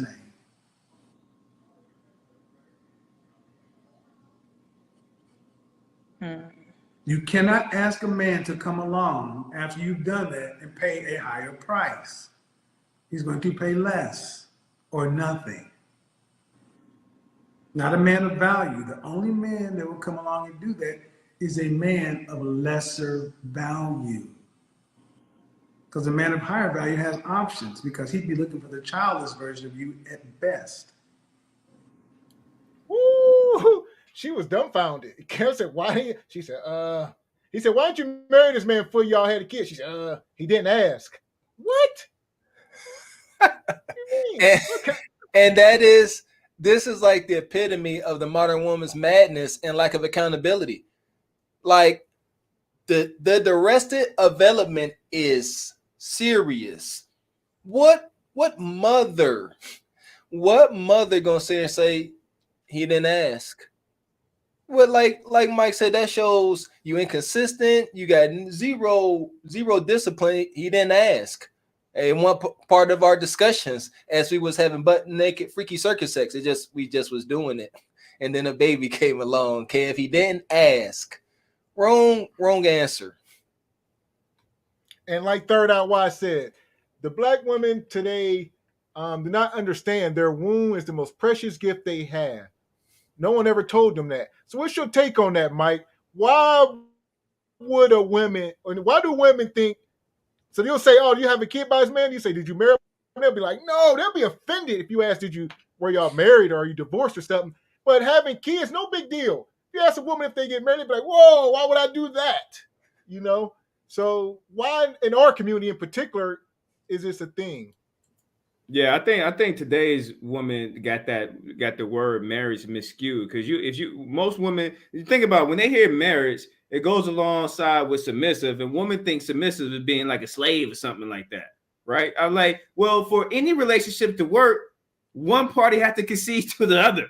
Yes, plain, point, and simple. And most likely, it's the woman who got to concede to that man because women look for men to lead them, right? Because you want a man to be superior to you in every other way. I'm talking about in things that you're looking for: taller than you, stronger than you, lead you, morals, family values, stern, stoic. You know what I'm saying? So you have to concede to that, not compete with that, right? So, when they hear the term marriage nowadays, they don't understand that this is what comes alongside with it, right? And when a woman be like, "Oh, I gotta submit," like as soon as a woman hear the term submit, man, it seems like they just go off the rails, man. Like, like you can't compete with the man that you look to be better than you in any way. Like that's not making any sense.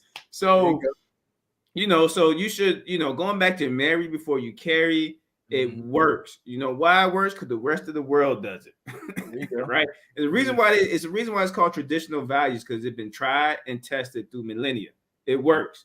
This new idea with roles being inverted, and you've seen a lot of fuckery Twilight Zone shit. It doesn't work, man. It just doesn't work. So, that's why we have marriages plummeting. We got single mothers going up. We got obesity going up. We got overweight going up. We got antidepressants going up. You know what I mean? It's not good for the future. And I kind of fear for my nieces and nephews, because when they get in their teens and when they're 18 and 21, it's going to be some shit off of Fifth Element, man. Like it's crazy. It is. You sound like me. I love saying, art imitates life and life imitates art. If you ask me, these TV programs, they're starting to show us what it's going to be like. These post-apocalyptic movies, they're not so far-fetched anymore. You know, they're just not. And it's actually it's sad. It's sad how, you know, how art is starting to imitate life and vice versa, too, in a most terrible way. But yeah, this dating nowadays, and I'm gonna keep saying it. These ladies, they continue to get it misconstrued. The difference between just, you know, your value as a human. We ain't talking about that. Your value in the sexual marketplace. These ladies must stop getting offended by these trigger words like submission and value, because the only value that we are referring to is sexual marketplace value. If you're single and you out here in the sexual marketplace, men and women must abide by the rules set before us. Nobody is any specials. There aren't many special snowflakes, not enough to consider whenever we, you know, going through these issues at the least. Yeah. So here we are. Beauty what Shay says, and you know, her mom made sure they respected him, never made him feel uncomfortable, never hit him with that "you ain't my daddy," right? Her mom sat them down before they even met this man, and they went. So this is ideal. Trust me, and I understand this is probably less than 5% of cases, and it's ideal. Most men would say if this is the case, you know, they will consider it. Yes. But most times they walking into some rambunctious, disrespectful kids. Yeah. Now let's, you know what? And let's, you know, coming from, you know, humble beginnings, we can't act like that, you know, like I said before, I definitely needed stepfather figures in my life. I'm pretty sure all of us up here did. And it was key, whether it was a coach or whomever. At the same time, times has changed. These stepfathers aren't getting respect as you were showing that your father did. I don't even want to call him a stepfather, because that's some righteous stuff right there. So glory to that brother for sure. Yeah, it has to be a list of shit for me to even consider it. Not even accept it. I'm not considering, because I'm like, because men who know they worth. If I know, if I can relate it to credit, if I know I got an 860 credit score and I can buy anything I want, why would I? You know, in terms, if I walk into a dealership and I can get that Ferrari, get that Bentley, get that Maserati, right? Because I know I got the credit to do so. There you go. I'm not even looking at Hondas. You know what I'm saying? I'm not looking at those other stuff. But but unless that Honda is gonna come with a souped up inline six, you know what I mean? The leather is real good, and I'm like, then I might consider it, right? Even though I know I got the credit to buy elsewhere. Yeah, you know what I mean, so kudos to that. So that's a rare exception. I was gonna say, if we start getting into the lane of exemptions now, let's say a woman widowed, her husband died in a car accident, or maybe her husband's a prisoner of war over in Russia. He ain't never getting out. Putin ain't letting him out, right? These unique circumstances. If she got one kid, she a good woman. She got a little bit of resources, a house, whatever, you know. Yeah. Like you said, is that her redemption? You know, I don't know. You know, here's my thing. Back to, you know, Mr. 40 hours a week. You know, anytime a woman would even consider, we're going to get off Mr. High Value for a while. Anytime a woman would even try, say she would consider, you know, Mr. 40 hours a week or Mr. Man willing to play stepdad, she will always throw a disclaimer in there. Always. Oh, yeah, I'll take an average man, Mike, making 40, you know, 35, 45,000 a year. I take him as long as he got a side hustle, as long as he is trying to start his own business, as long as he trying to do something else.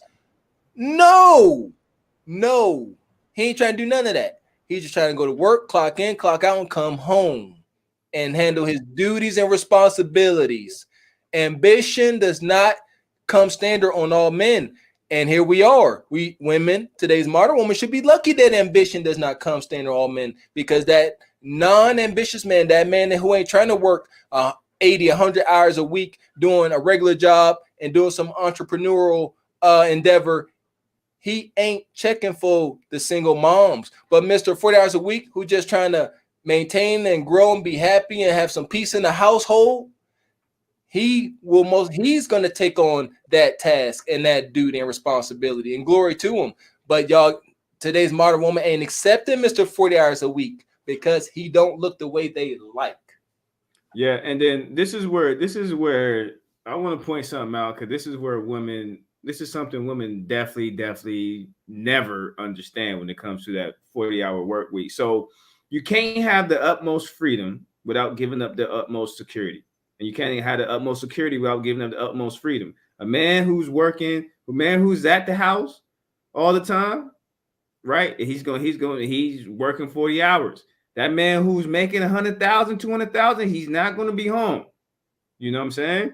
He's not going to be home. And the men that care about you enough is going to put boundaries on them. The man who care about his woman enough is going to put boundaries on you, right? You can't be doing all this crazy fuckery when I'm away from the house, man. I need you to run the house while you let me lead us.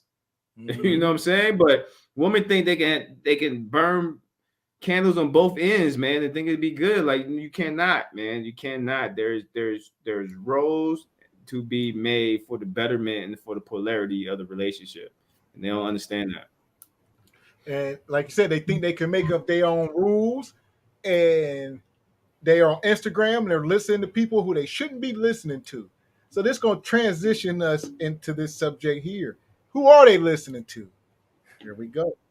Someone told me that you prayed to find a man like the man you married. Oh, absolutely. Before I met my husband, I went through one of the most challenging phases in my life. I was a single mom, and I'd never been in that place before, and that really made me stop and take a look back on the journey, and I was like, okay, I've got to change something up here. Sierra was not always a happily married woman. She had a tumultuous dating history, and the relationships didn't go anywhere. There was 50 Cent, there was Bow Wow, there was Amari Stoudemire, and even Future. And it got... So she done been on the carousel. You done dated, been 7 feet tall. I ain't trying to come up to no 7 foot tall man. I'm sorry. Listen, Russell is a saint for stepping into. People don't understand Sierra's history. Look beyond a little bit of beauty she got. This woman has a track record, all right? And this is their queen. She's the one they follow, and she's the commander. Yeah, she is. Of the modern woman. Sierra's prayer. Sierra's prayer. That's my favorite. I'm gonna keep touching on that. I love the way these modern women, they cling so tight to Sierra's prayer, but they ain't putting in the work and they ain't make the sacrifices she had to make in order to land Russell. But I didn't know. I forgot at least that she had, all these guys. But there's, I don't know. Holy cow! And at the end, he said, "God damn, that threw me off." So, but Future, here we go. Why is this such an issue? Like Gavin said, he ain't trying to come behind. Ain't none of us trying to come behind no 7 foot man. Why? Because men understand that you will be imprinted on and your parent bonding abilities will diminish. Because every man, any dominant man that's going to deal with you, he's trying to imprint on you. He is trying to make his mark on you. Don't you understand? He ain't understand something, man. Y'all take the physical act of sex way too lightly. I'm trying to tell you. These big basketball players and rappers, they putting in overtime on you in between them. She's saying, that. And now you get some Mr. 40 hours a week necessarily ain't moving like that. He ain't got that kind of charisma and he's not that confident to perform this way in the bedroom. Now you got this Mr. 40 hours a week and he ain't Mr. Basketball player. He ain't Mr. Superstar rapper. Couple of superstar rappers. Y'all don't understand. Men understand this. So they're like, dang, you was dating this guy? Okay, I know who I am. I got an idea who he is, and y'all don't understand. And this is why y'all start to eliminate y'all choices from these high-value men that y'all seek. You can't ride carousels like this. I couldn't have said it better myself, Gav. Men, like, holy smokes, this who you've been dealing with? I ain't trying to compete behind that. On a different note, as Hov said about Beyonce, he said Beyonce used to $1 million vacations. What the hell y'all gonna do with that? So here's my thing, Mike. she say it's crazy how Sierra's prayer became a thing, and Sierra kept saying, "Oh, I prayed for this man before I got him." What's your take on women that say, Sierra's prayer, or I'm waiting for God to send me this man, and that? I think it's just more the delusion. Yeah, it's definitely more delusion. You should not be listening to folks like Sierra. You know why? Because Sierra represents less than 2% of the population, man. She's only been dealing with those type of caliber guys. Your average woman out here is not seeing those type of men out there, dude. So listen to Sierra's prayer. It's the most bullshit thing ever. If you notice her list of candidates, she always went higher up on the list, man. Right? She always went higher up on the list. That's even rare for a woman not only to date one 1% guy, but four guys that's in the top 10% of men, and then finally have one marry her with kids. That is a rare exception. To be giving advice to majority of women out here who are single moms is detrimental. That is not going to work for the majority of women out here, man. And then, so for Sierra to be giving that advice and to have a sob story, fuck out of here, man. Like, your advice is for only you and you only, because majority of women are not even in that tier of men, man. You can't be giving that advice like that. Like, you ain't. It's not like you went down and dated the janitor, the 40-hour-a-week guy, man. You went up market.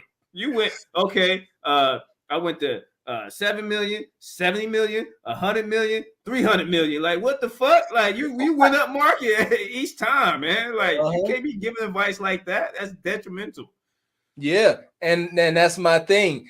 All these modern women love a Sierra's prayer, but y'all ain't waking up running 5 miles in the morning. Y'all not presenting a physique and figure and resources and utility like her. The whole package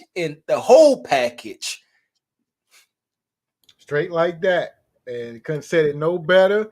Like you said, also shout out. So this my man, you ain't got to lie, Craig. This is Brandon, everybody. It's the show sponsor. For the next couple shows, he came through the hundo. Definitely appreciate that, big dog. You ain't got to lie, Craig. You ain't got to lie. Bless us, brother. His brother ain't lying. So salute, brother. Definitely appreciate you. But like we was hitting on here, Sierra, a lot of these women want to follow this path she's laid out. And I would say, don't do it. Don't do it. It's detrimental. Don't do it. She can't take her life and say, y'all here, modern women, y'all do this. Especially when 80% of y'all are obese. Y'all automatically can't fit, y'all don't fit the mold just off of that. And that is embarrassing. Just step away from the table. Now start reading the rest of Sierra's prayer. Take it from there. And big ups to Russell, man. And maybe God told him, but if I'm making if I got a $200 million deal, I'm not fucking whoever future fuck. Get the fuck out of here, man. That's some simple ass shit. Yeah, and there we go. Men, come on, talk to me, somebody. When nobody checking for Russell. When nobody all drooling over no images or videos of Russell. Then Sierra came, neither was she. But she said, you know what? I'm gonna put you on a little bit of this, get your hair cut, yada yada, put you on some J's, and turn you, have you kind of looking like a bad boy thug the way I like him. Exactly, because if she like Sierra always been dealing with athletes. In that circle, whether you're dealing with actors, musicians, or athletes, the circle is small. If you messing with a celebrity, they all mess with each other, right? So the fact that she found Russell, or Russell got to marry her, means all the other professional athletes like, man, why she fuck Future? That's a hell nah, man. That's a hell. But Future a wild dude. Future a wild. If I'm about to say Future a wild one. You don't want to. Come on, look at these pictures. You know what Future was doing with her. Yeah, I was like, that's an L, man. That's seriously. Oh man, I forgot what I was gonna say. But Russell, Russell. So how did Russell? Won he a Super Bowl MVP? At least won the Super Bowl. We're gonna call him the Super Bowl MVP. How does the Super Bowl MVP end up being with a baby mom? Because nobody checking for Russell. Russell took what he can get. Wasn't no single non-baby mama Sierra's checking for Russell, don't you see? Well, Russell wasn't dating sisters at all, really. So because they weren't checking for him. That's what I'm saying. This was the only sister of any stature that he could get. He said, okay, I know Sierra without a kid is outside of my league, but she got a kid. Okay, ain't no other sister checking for me, and I want me a chocolate sister. This I gotta go at this because ain't no other sister checking for me. Because otherwise, you know what I'm saying, he checking for the other lady. Yeah, he was dating pilgrims at the time. You know, soon the brother date pilgrims, sisters just write dudes off. They don't, you know, he's invisible. So he came out of nowhere and then wifing that up. But there once we go. I found that, like, oh yeah, you used to fuck around with Future? I'm like, fuck out of here. I'm out of here. It's like I'm about to go deal with Janet Jackson or somebody. Russell didn't have he wasn't in no place. He understood his league as all men understand their league. Russell knew if Sierra is single, I'm not getting to her. Some other superstars get to her as they did before he could. I can only get to her once her value, her sexual marketplace value has dropped down to mine. Then I can get her. If you ask me, that's why Russell and Sierra together. And it makes sense. Yeah, Russell, you know what I mean? He was divesting a little bit. But let's finish mining through this video here. Let's see. Not so bad that Sierra was crying, asking God for a man. Now, this is not unusual because a lot of women, a woman of any race, wants a good man, but usually they don't get it. But Sierra got lucky. She was able to snag Super Bowl winning quarterback Russell Wilson. And of course, her prayer is synonymous and known worldwide to most women as the Sierra's prayer.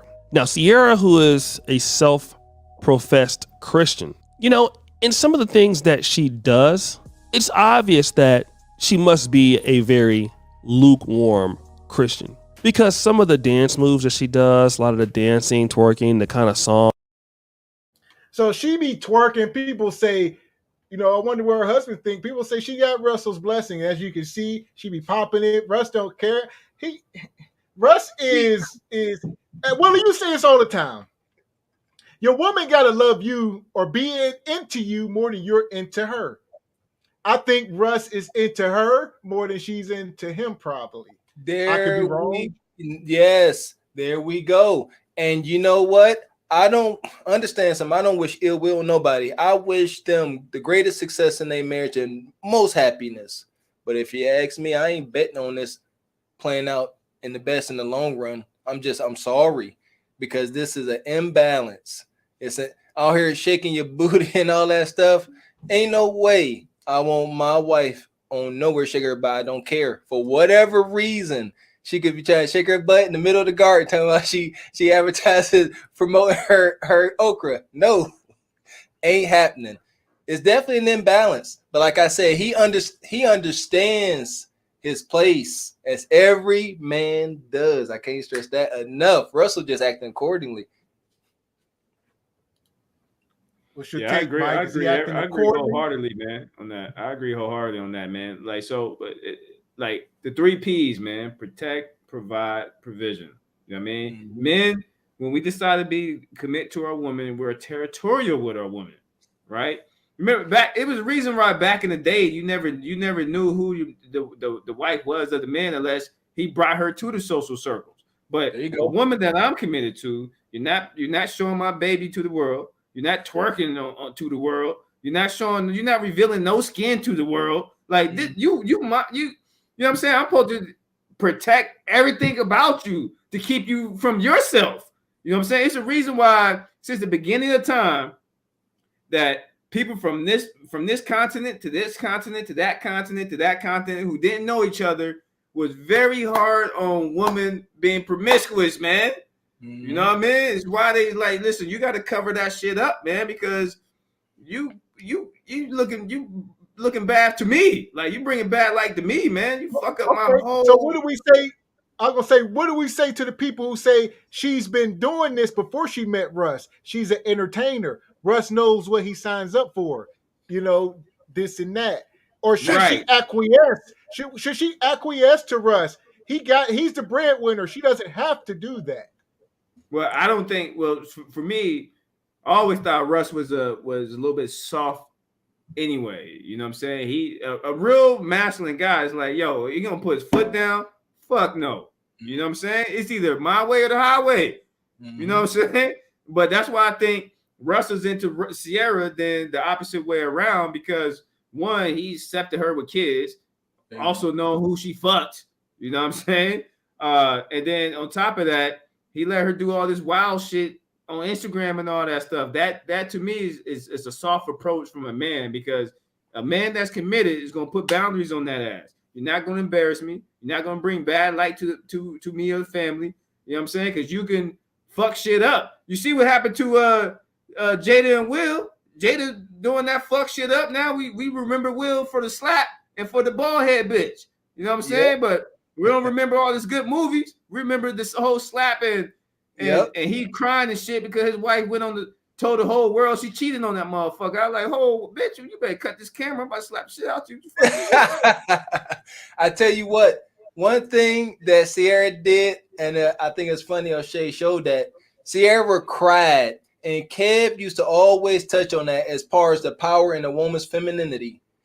Y'all are afraid to cry.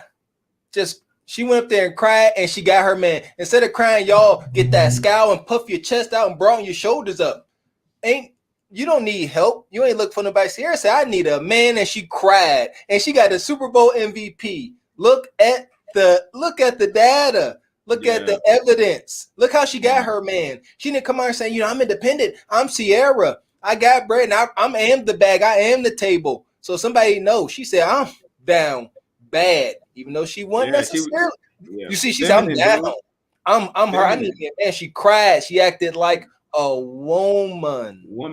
Hey, ask a woman, or just ask the ladies in the chat. Just ask the ladies when the last time they apologized to a man that ain't your father or your brother.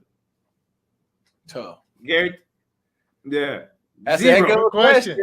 Good question. So that's the question to the chat from Mr. Washington here. Ladies, put a 1 in the chat if you have ever, apologized. Yep, apologize to a man outside of your brother or your dad. There you go. Put a 1 in the chat, ladies, if you ever apologize to a man outside of your brother, your dad, your uncle, your grandpa, or something. Or when was the last time? Yeah, the last time, bro. They probably couldn't remember. Okay, I knew my girl Third Eye. I knew Third Eye Wives was coming through. She said last week. What we're talking about. Okay. Third Eye Wise is the one of our moderators over here, Mike. She's solid. She holding it down. She one of the real ones. So we got nothing but real ones over here. So they gonna be in the chat. You know what I mean? That's not a good gauge, or maybe not our chat room.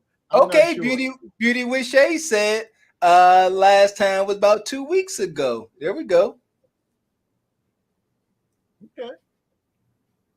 So they out here apologizing. There we go.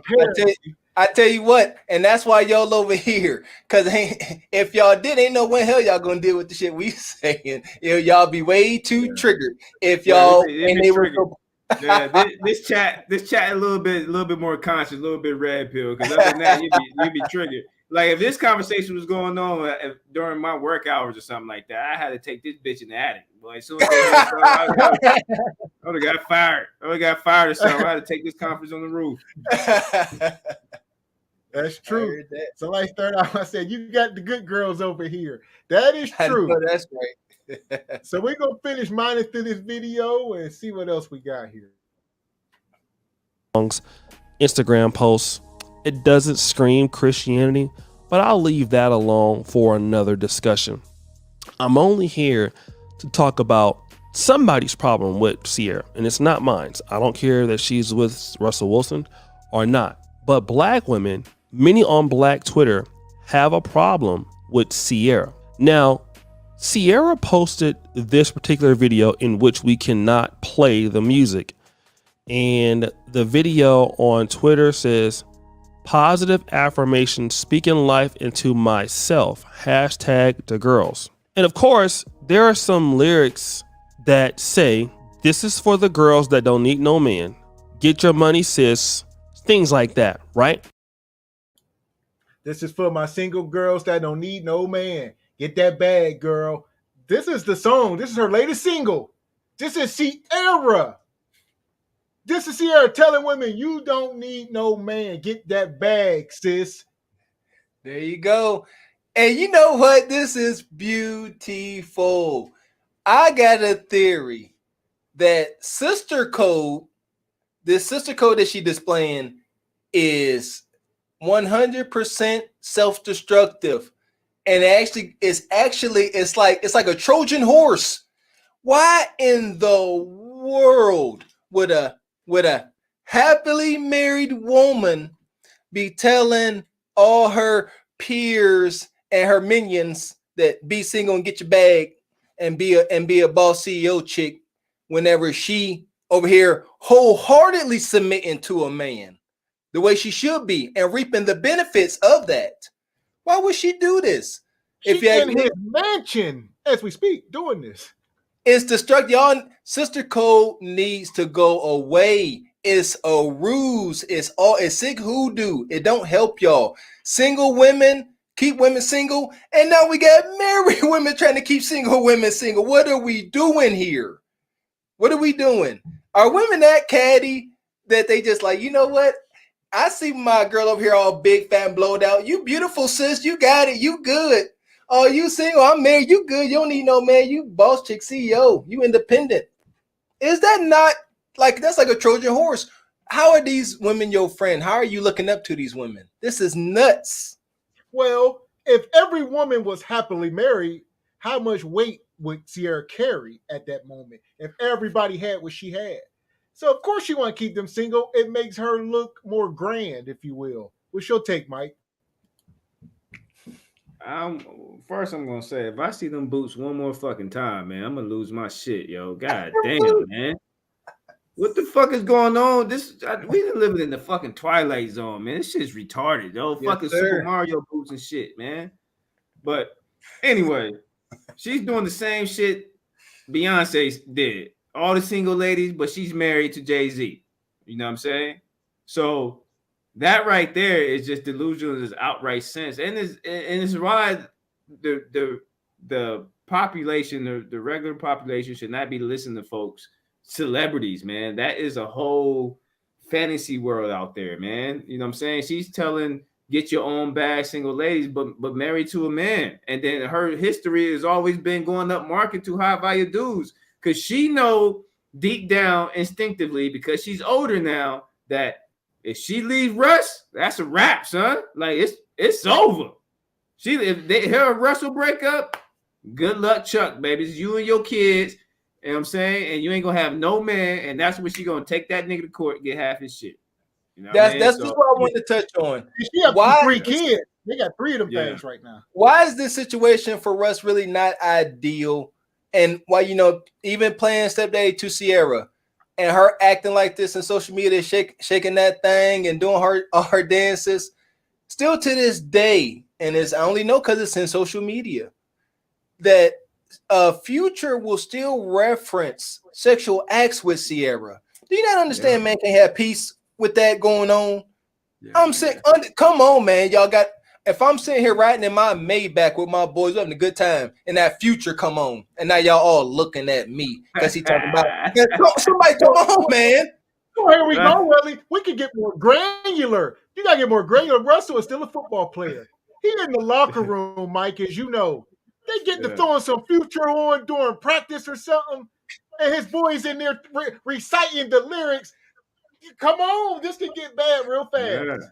Yeah. That's what I'm saying, though, yo. That's why I'm saying Russ is soft, because you got to understand any sexual position he put her in my head, I'd be like, man, Future already did this shit, man. Like, she already did this shit. Like, that's like, yeah, man, that's like simp at the highest level. But also, this is the thing I was going to say. Here we go. devil's advocate. A lot of women watching and maybe gonna watch the replay. They're gonna say y'all sound real insecure. And Willie, you hit on this all the time. No, and shit, insecure my tail. No, it's just reality. Y'all, men we understand how we are not delusional. We understand, like I said, you messing with these athletes, these superstars and all this. When y'all are intimate, they trying to imprint on you. Yes, every man does. We understand what we up against. We not delusional. We ain't out here like, oh, I'm a dime. No, that's y'all. Ain't got the insecurity. It's logical, reasonable. Insecurity. No. You can't be. Who the fuck gonna be insecure on the ran through? You can't be insecure on the ran through. That's asinine. It ain't about insecure. Insecure at all, man. It's just if you ask me, that's sign language. A woman's trying to shame you into saying, "Oh, you insecure." Y'all don't want to be stepdad. You don't want to be like Russell. Y'all too insecure to date a woman. They trying to shame you. That's wild. Insecure. Hold up. Insecure on the ran through. Insecure because we won't want to deal with continually being reminded that another man was screwing my wife. So I'm insecure because, and that's what we touching on. We touching on Sierra's circumstance. She was messing with Future. Future is a rock star. His music is everywhere, and he talks about what he talks about. He has deemed terms. She's for the streets. This is Mr. City Boy 2.0. And he was your wife's ex, and he continued to say things like, I still hit off C. And they married. A man can't have peace with this. Men take judgment from their peers very seriously. We don't hold ourselves on no pedestal. Only our peers can tell us who we are. So if our peers look at it and say, hey man, you simping, then that's what TI is. And that's what this comes off as. Men live by rules and boundaries and regulations and protocol and procedures. That's my man Dan. Exactly. And it don't fly. It's embarrassing.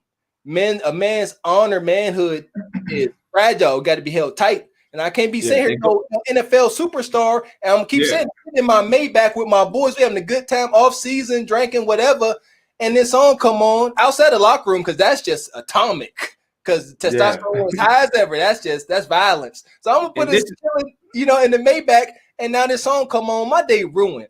Because motherfuckers working and giggling. Damn, I wonder if Future, because y'all men, here we go. Ladies, y'all understand. Real men can be pretty cruel to each other. And it ain't to really be cruel, but we'll point out the truth to each other. Like, damn, man, you do realize Future had your woman hanging from, he talking about having your woman hanging off the chandelier in Cancun. That's crazy. Like, that's wild. How you dealing with that, brother? It's all on the radio. And now you telling me a man can have peace under these circumstances? No. Yeah, this is what women fail to realize, and for the life of me, why the data is the data. Men and women are not the same. Women look for experience in the man. Men, we don't want experience from the woman we commit to. We want naturally we want to give the woman the first of everything. We want to be her first, right? Now, yes, you know what I'm saying? So that's why when we hear things like, if we're dating a woman and she say, "Oh, I've been to Dubai. I drove a couple of Lambos. You know what I mean? I've been here." We know instinctively another nigga did that because women don't buy those things by themselves. A woman don't buy Lambos by themselves. A woman don't take trips to Dubai by themselves. They're not gonna go to foreign countries where they don't speak the language by themselves, right? So we know instinctively that, all right, you've been with another nigga that paid for you and bought you that. So I don't want to do that. You know what I'm saying? Because I want those things to be our first together. You know what I'm saying? I want it to be the first, right? So, if I commit to a woman, right, and I understand she has a sexual history, I naturally don't want to be guy number 5 and 6, especially the guy before me was damn near a porn star, man. There we go. It's not insecure at all. It's just like, nah, I'm not insecure. No man is insecure of a ran through of a woman that, been promiscuous in the past or definitely have kids. You know what I'm saying? But again, going back to Russ, you know what I mean? it's a soft move, man, off the rip for me, because one, you are accepted a woman with 3 kids, and the fact that you knew her past sexual partners and you still committed to that is still an L. But then again, when you have money, people sometimes let their money do the talking, and everything else let the dust settle through everything else. But for the regular student people out here, the regular bodies, that situation doesn't adhere to everybody. So yeah, man. It's like saying you're being insecure of dating a porn star. Like, what the fuck? I don't want to my boys coming in the locker room and say, hey, yo, I've seen the video last week and your bitch getting gangbanged. Like, what the fuck? There you go. Hey, to piggyback off of Mike, men understand that today's modern woman has hypergamy. So we have a need to appeal to your hypergamy. I can't appeal to your hypergamy whenever you done already been to Dubai, as Mike said. You done already drove Lambos. How am I going to appeal to your hypergamy that is heavily instilled in you? Now, the fact that if I can't match that or exceed it, you are going to look to level up, as Sierra did. Ain't got nothing. It's logical. Yeah. And what the fuck going on with these fucking then boots, there's man? this. What's that? What the fuck going on with these boots? Hey, you know what? Somebody said it. They said they believe these boots are a social experiment. And I say, we've been way past social experiments just to see how gullible and predictive society is today. Like, look, come on, man. Y'all see them boots, and they are the talk of the world, of the culture at the very least. And it's sick. It's all sick. And someone else said they laughed at Ye when they came out with them big Super Trooper boots, and then they come out, turn them red, and soften them up, and they in love with them. We got to stop being so gullible. Seriously, it's sick. Why in the world are we trying to buy, as Mike said, these Super Mario waffle stomping boots? Like, I mean, just anything. Folks, I get it. Maybe y'all say they cool, they hip, they artistic, what the heck ever. My thing is this, and here's my thing. I ain't paying hundreds of dollars for something that ain't at least genuine leather. My goodness, that always threw me off. I said, this is me. I'm not about to pay $400, $500 for something that ain't at least genuine leather, something I can't have for years. Like, they selling foam. They selling foam composite for hundreds, if not thousands of dollars. That's sick. It has no value.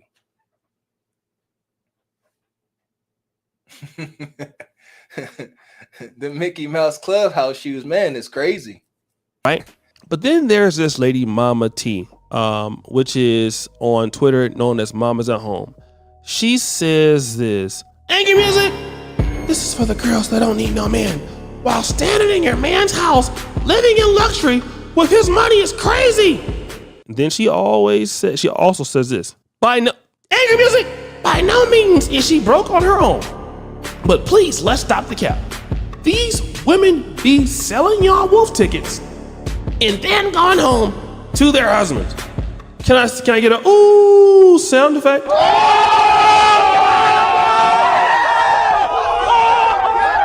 Now, I want to deal with this as a core argument because a lot of ladies, and I believe this also, let's just leave Sierra alone. We'll talk politics.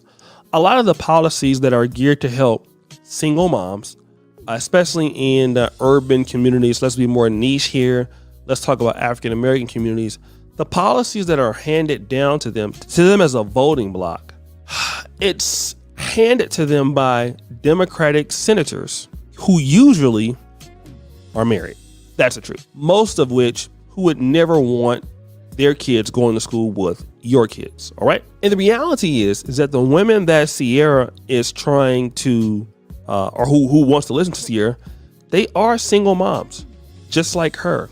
Sierra's not going to be going out there preaching how it is being a good wife. No, she's going to make music for her group. And you want to talk about toxicity because, the manosphere community gets a lot of a bad rap for guys consistently making, content for guys that's toxic and things like that, just that degrade women. And that could be very true for certain people. I won't, argue against that for certain creators. Could be very true. But what would you say for women like Beyonce and women like Ciara, who their lives, even though Beyonce is wildly talented, they have benefited from being with a married or being married to a rich, talented, powerful man, a man who has made their life much easier. And in Ciara's case, a man that took the child of another man and raised it as her own. Yet she'll get on here and sing this poison and telling women to empower yourself. You don't need no man, but you were crying for a man. And that's how hypocritical this all is. So like I just said, why would Ciara want every woman to be happily married? It would diminish her being married and her being so great. It wouldn't be such a thing. So of course she's speaking to her audience at the same time. Jay-Z used to say this. Jay-Z said, I gotta dumb down my lyrics so I can sell records to y'all. He said, I'm really intelligent, but I make music like this because this is what y'all buy. Mm-hmm. Yeah. That's crazy. I could not imagine. You Russell Wilson. I can't get the last name right. You Russell Wilson. You walk in the house and Ciara here in these, as Beauty with Shay said, you in here with these Dora the Explorer boots on, talking about don't need no man, independent, yada yada.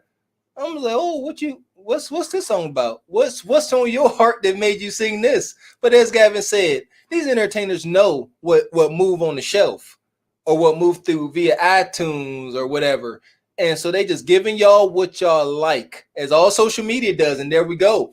We can sit here and argue and going about what social media is always putting in front of our face, but let's get it understood. They only putting what y'all in front of y'all face, what y'all want.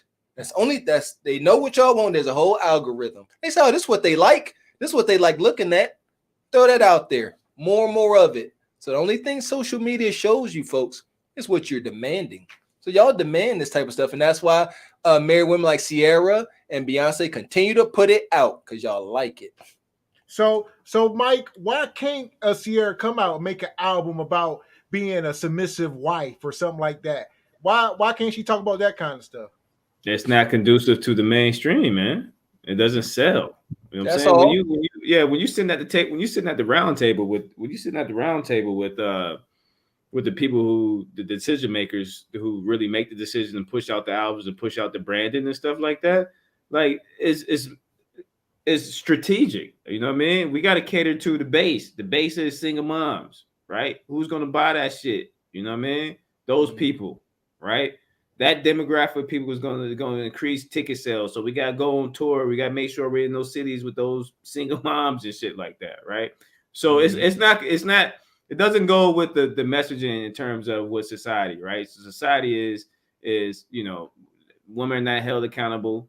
They can have their cake and eat it too. You know what I mean? But don't shame women. Don't talk about they single mom status. Don't talk about how big they are and shit like that, right? So you can push that messaging. But I'm just kind of surprised that, getting back to Russell, to put the emphasis on him, like any real men who's dominant, who's a leader, is gonna put a boundary on that. Like, you ain't about to push that shit out, man. Are you crazy? You know what I mean? You ain't about to be married to me and I'm raising your kids. You in my house talking about you don't need a man. Are you fucking out of your mind? You know what I'm saying? That's what I'm saying. It's nuts. Yeah, unless they had a talk or something about that, but it's all cap than what Ciara is pushing, because you should be talking to things that's going to relate to majority of women to get the results, to try to increase the results here, man. That keep talking about single ladies and baby mama drama and they don't need no man. We got enough of that. We see the data, we see the results of it. You know what I'm saying? So you don't need that. Ciara can't come on there talking about all she had to do to, get my man Russell wrapped around her finger. She had to practice some form of celibacy for a while, his demand, all types of stuff. As Third Eye Wise said, most Black women are married. So Ciara come up here and talking about trying to tell them how to get married, and all she's gonna be doing is using trigger words. And everybody gonna get triggered and her sales gonna plummet. Okay. And that'd be that. So she said most black women aren't married, right? Two Mhm. things is true. You know who is married? Who that is? The brat. The brat. That's the brat. The brat. So this is a pregnant woman. We always talk about, well, you hit on this, marry before you carry. The brat said, hold my beer. All right. What's your take on this, Mike? The brat says she is married. All right. Was she 50? 48. Yeah, her value is added. She's done, man. She can get married. She's done. Like, who's she married to? She married married to a woman. So she married to a woman. Yeah. She what is it? Step I can't remember what it's called. I don't know. That's she married to there we go. She a step stud. That's step stud. Step stud brat. So because her husband got kids, and now she's having a kid, from some unanimous donor. So she said, you know what? Y'all said married before I carry. She said, I'm married, and now I'm carrying. What say you? She like stud daddy or something. I don't know. Yeah, man. I ain't getting to that. I ain't getting to that bullshit ass clown world, man. Marrying woman and shit, man. Get the fuck out of here, man. This just a clown world. This just a clown world we living in, man. Like, get the fuck on, man. Here is the heart of a straight man.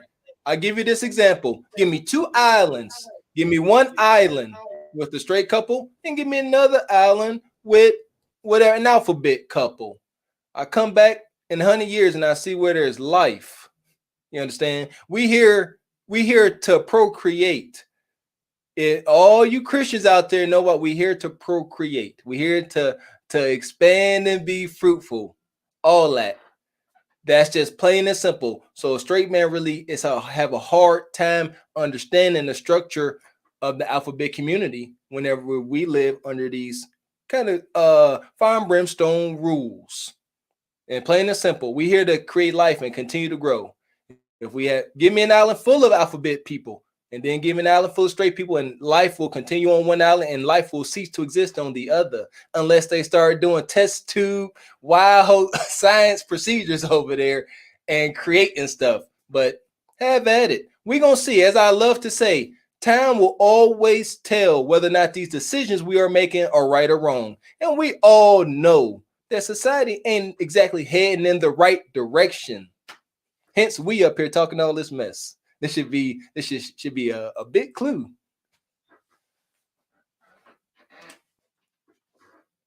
So yeah, man. Yeah, as Dane Nicole said, the wife demo doesn't have time always to go to concerts, and not the majority. So I don't know. So sales wouldn't be substantial. Mm-hmm. And she'd be called out for her past by the gatekeepers of marriage-minded coalition. There you go. There you go. So PC we say 2 women cannot make a baby on their own. According to science, man. I don't know, brother. That shit, they can't, not on their own. They gotta get that spark of life from a Y chromosome carrying individual. Hell, God, you need a fucking male sperm, female sperm. Fuck that, yo. That's the problem now with this new generation, man. They trying to change all type of shit. Like, listen, you can't change biology, man. You can't change the fucking genome code, man. It's male chromosome, female chromosome, man. Period. The outside, you can say you're a fucking elephant if you want to. You still a fucking man at the end of the day, man. Like, come on, man. There you go. Shit's crazy out here. That's all. It's hard to really, taking any ideas of this delusion. It's odd. And I'm gonna keep saying it. People can say we wrong, they can say we closed-minded, but ain't no hate, it's all love over here. We have concern, but time will always tell. This is recorded. This is on the record. That goes without saying. I'll let y'all in 5-10 years, and we'll see whether or not Mr. Gavin X and Mr. Walker and Mr. Mike Washington got egg on their face. I think not. Shit. Get to that ASAP Rock. Ain't Rihanna a single mom too? They ain't married. Yeah, she's single. For sure. That's why I said that is not going to play out well. And look, here we are. Look how they show these two in the media, ASAP and Rihanna. Y'all, we all seen that latest cover of those two. The Vogue and, cover. Yeah, and she up front, and it's crazy how they took the picture. They actually make Rihanna look bigger than him. He's in behind her. He's holding her hand, and he holding a baby. His stance and everything, he look all feminine. Yeah, feminine as fuck, man. It's short, wild. Dressed like a girl. I'm like, man, that is not. If folks looking at that picture and don't see like what the messaging is, like you're absolutely on a different planet somewhere, man. Like, what the fuck, dude? Like, there you go. Seriously, you know what? It's gonna take a while. It's gonna take for hard times to come. Someone said it on another panel. It's gonna take for times to get real hard, dang near warlike, for people to realize that masculinity, true masculinity, is under attack. And just to be clear, there is no such thing. I'm gonna keep saying this. There is no such thing as toxic masculinity. Toxic masculinity is the lack of masculinity. Plain and simple. Okay. So we're going to segue into the final topic here tonight. Y'all kind of led us right into this. We were going to try to avoid, but y'all led us here. So try to keep it PG for YouTube purposes. But we're going to deep dive into this just happened today. Breaking news, everybody. All right? Breaking news. D. Wade's daughter, Zaya Wade, she has been granted by the court of legal to change her name or his name, or whatever, and legal transition. He's allowed to make the whole full transition now, even as a minor. The court has granted it's going down. So here we are. The court has granted access to a full transition. Here's my thing. Here's my take on this. And I get it. Life is a mother. Life is hard, and we all trying to figure things out. And I will be the first person to say that, we have no idea the conversations that these rich and wealthy people be having or the rooms that they be in. We really have no idea. At the same time, we got to look at what's happening in the world. Now they're having individuals that have transitioned from whatever sex they were born into, they've transitioned out of it, and now they are looking to transition back. This got to ring bells and sound alarms. How can somebody say, you know what? God was wrong. If you asking a spiritual person like me, person that say, you know what? I'm changing my sex. You say God was wrong. And to me, that's blasphemous to my core. You say God was wrong. I'm going to change who he said I was supposed to be. And then you turn back around months or years later after thousands of dollars worth of procedures, probably hundreds of thousands of dollars, and say, you know what?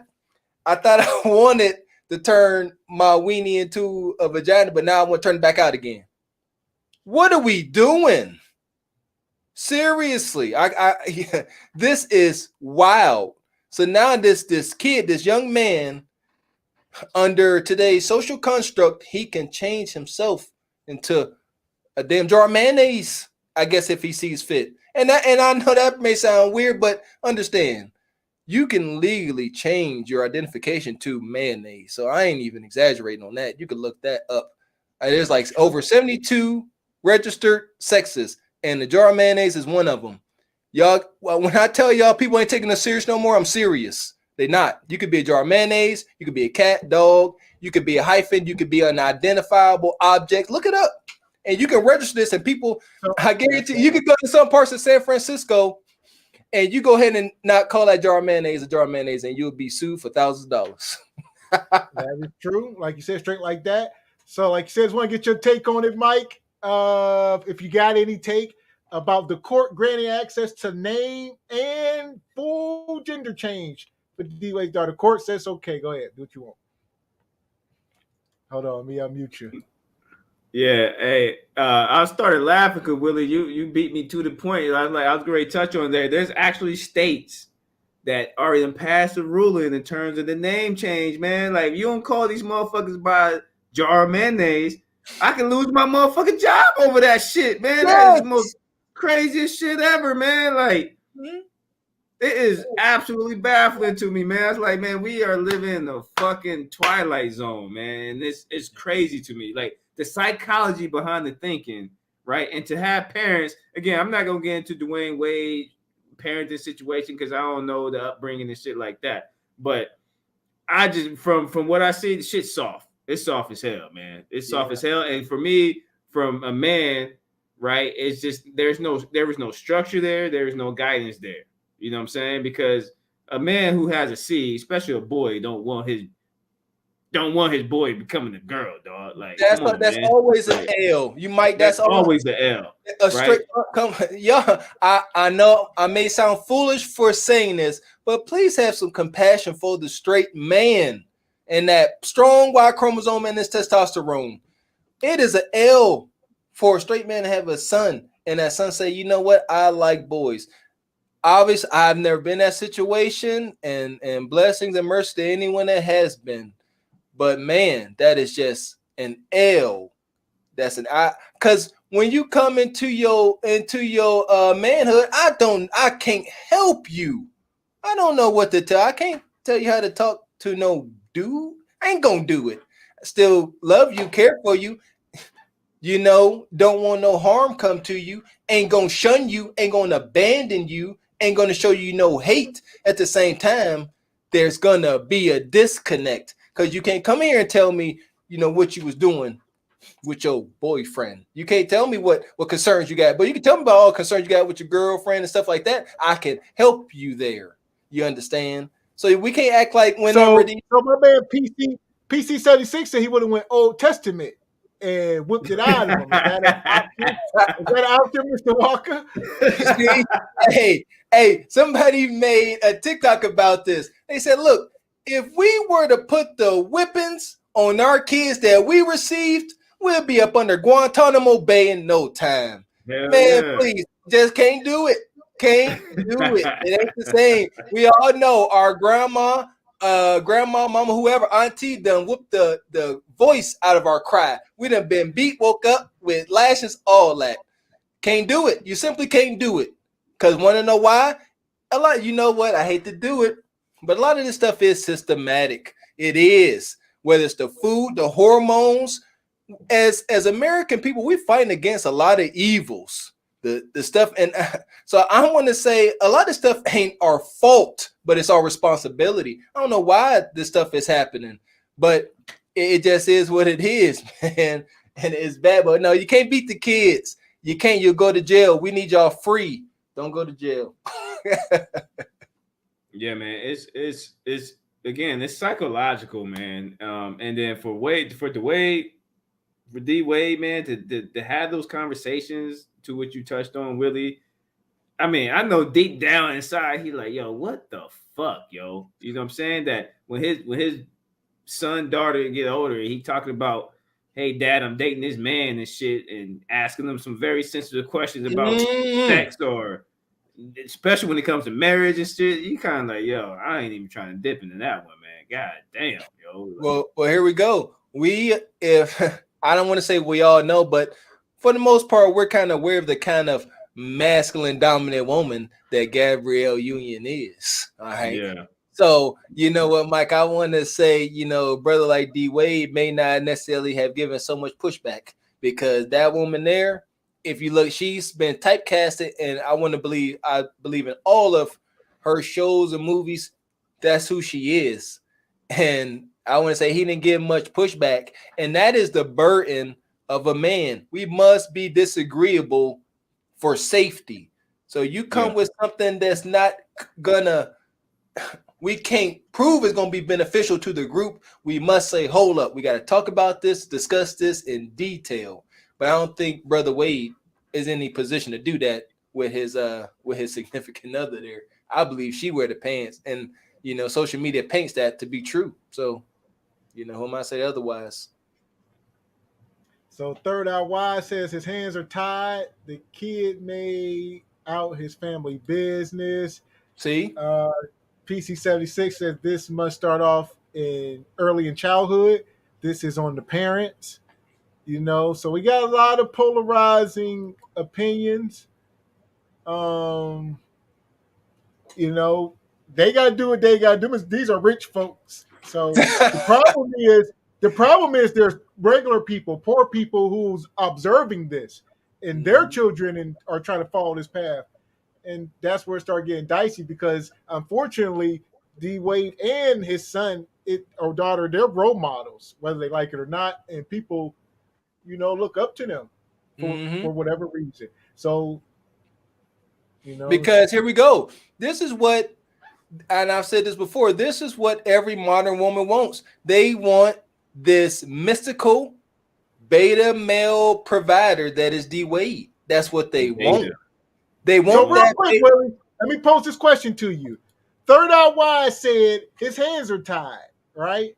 PC76 said he's a man. What you mean his hands are tied? You are the father. Well, there we go. She said his hands are tied because he may out family business. Something like, he might say, all right, I can't get, come on. These kids ain't got too much respect and honor and a strong moral compass. I feel you, Third Eye.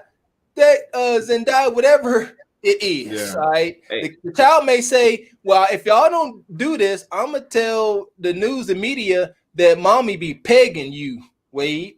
Yeah. And now Wade like, well, I really don't want that to come out, so go ahead. Yeah. I feel this rich folk shit. Wow. Yeah, to go back to your point, the attack on masculinity, Willie. Yeah, his hands are tied now at this point. If D Wade would have caught that earlier, he would have had a chance. But this attack on masculinity, that's why you see this shit with Andrew Tate and all the red pill content, right? Because cats don't want to be held accountable and they rather live with comforting lies than unpleasant truths right now. You know what I'm saying? But if D Wade would have caught that earlier, he would have had a chance. But now, since we're in this PC culture, everybody got their own pronoun. You can say whatever the fuck you want. You know what I mean? If he come out with some type of boundary on his daughter, son, whatever, man, that motherfucker about to lose business, man. And since he sits on the NBA Players Association, they might kick him off that motherfucker. You know what I'm saying? So talk about it. Yeah, he's gonna hurt the business if he do that now. Now he gotta play along to get along in a sense. You know what I'm saying? But any man is he sacrificing his son? Is that what we're saying? Is this a sacrifice, a human sacrifice?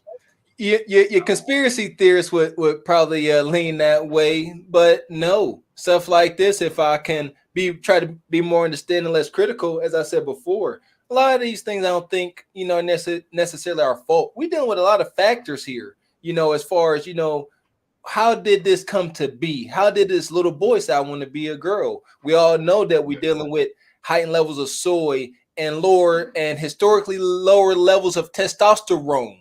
Amen. Yep. These are a bitter baby mama. Yeah. So I think that's the woman you see here. I don't think that's Gabrielle Union. I think that's the child's mom. And okay. All right. So D Wade got custody of both of his kids. True. And when he did, there was a payment settled. So he gave this woman, 2, 3, whatever millions of dollars, and he got the kids, and that was the split. She got severance. Then she blew the money. She was living on the streets, homeless, crying, talking about D Wade ain't helping her. Maybe people are saying she was planting this bug in this baby's ear, trying to turn the kid the whole time. So, you know what? It's possible. We've talked about this, and it's just a grim reality. Some of these relationships fail, and couples can't co-parent, it ain't just rich folks. It's known that the bitter baby mom will purposely persuade the little boy towards homosexuality to spite that straight father. This is known. There's a case in Texas where there's a man from Texas and he's trying to stop his ex-wife from doing the same thing. And it's noted that she most likely doing it out of spite. Like, you left me, you hurt me. To hell with this being my kid. I'm going to turn your son into a girl. See how you like that? Because like I said, to a straight man, there's no way you could chop that up. That's an L. Straight L, man. Straight like that. So there we go.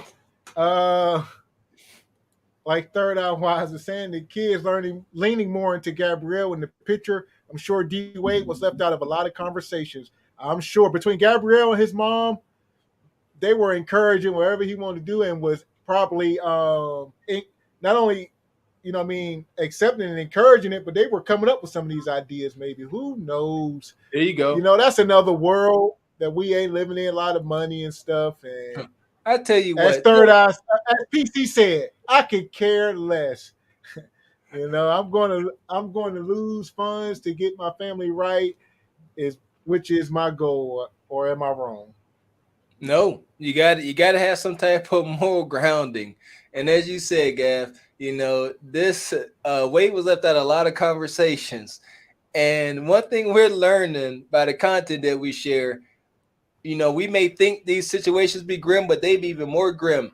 You catch Gabrielle and the other baby mama alone, they talk, having conversations, chopping up, having some wine.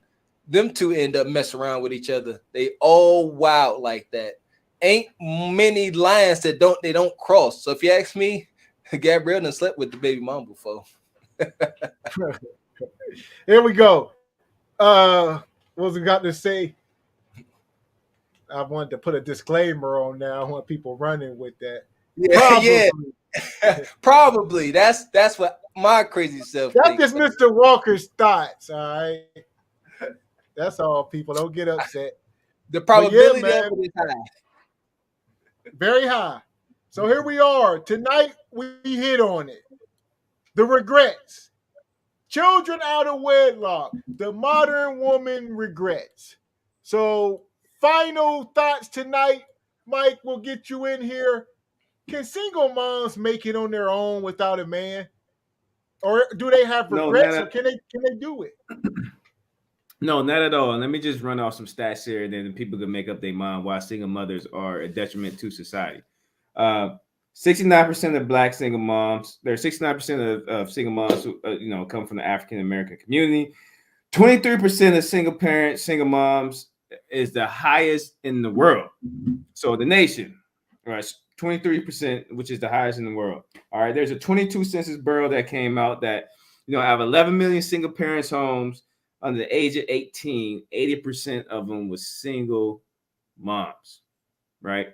And we all know that the single moms are, single parent households are under the mother leads to the degeneracy of society. 72% of murderers, 60% of rapists, 70% of teen births are from single mothers. 7% of dropouts, 74% of teen suicides, runaways, juveniles, and delinquents.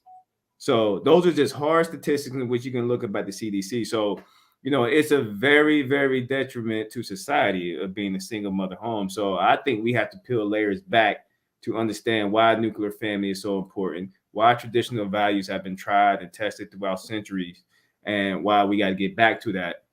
But my personal opinion is that I think we're, just today's generation been so indoctrinated right now with these so-called inverted roles, and I can do anything without any accountability, right, or being shamed for it. So the need for that guidance and structure there, right, is very, very important because it's no longer had. So so for the men out there, good luck.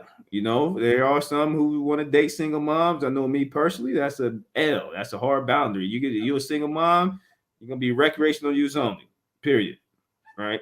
That's it. Won't commit to you. Right. But there are men out there who will take on that burden and take on that challenge.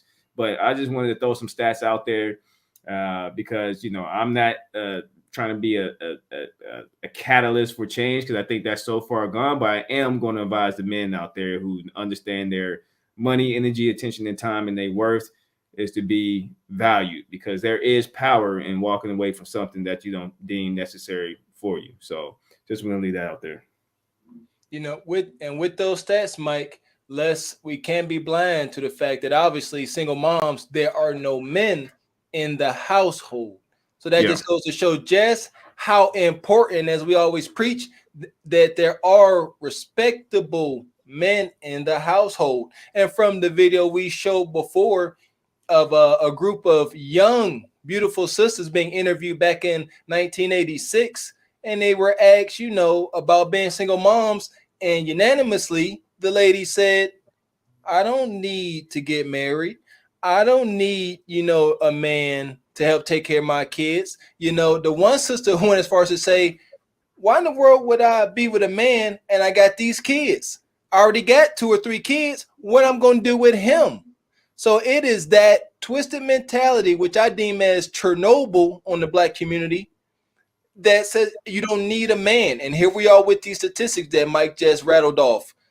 And these come from single woman households, single parent, single mom households. So we got to choose better who we give our womb to, because a real man ain't just gonna leave you high and dry like that. And these single parent households, these ain't Mr. 40 hours a week. These are nug. What is it? 10% of the men mate with 80% of the women. Is that right? That's nug. These women are dating nug. That is not. So Y'all to be not. roughly, just to be liberal about it, you could say 75% of women are mating with 25% of men. That's liberal. There we go. And that's nug numbers there. So no, this single moms is not a thing. The whole term has been flipped on its head. Single mom was reserved for widowed women, or that's it. Widowed, not divorced, widowed. Your man passed away, he transitioned. The only way you're gonna be a single mom and have some respect, he gone, and then you could have did about that, Mrs. Jones. Nothing. Well, as you always say, to hit on it, shine the light. Back in the day, this was a joke. These were parodies. It was a joke. And for example, my name is Dashiki. That's Swahili for doggy style. Ooh, that's pretty. Those are my kids. Now, children, what do you say when you meet a nice man? Are you my daddy?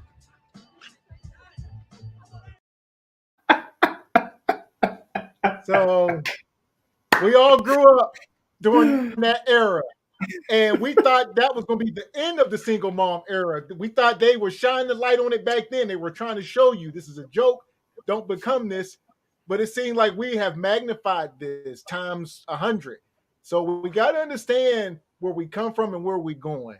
And children out of wedlock, whether you're the hit dog or not, we can't go back and change the hands of time, but we can change the message going forward. That's what we're trying to say. We have to change this message. Like, we can't go back and change all these kids that was born out of wedlock, granted. But we can't keep telling people it's okay to do it. That's not it. That's not it. Yeah, we can't. I've got, one daughter before I got married, and the rest of my kids, with my wife. But my oldest child before I got married, man, that was not the easiest thing to endure as far as the relationship with me and, her biological mother, God rest her soul. But we can't sit here, and that's the thing. That whole crabs in the bucket mentality.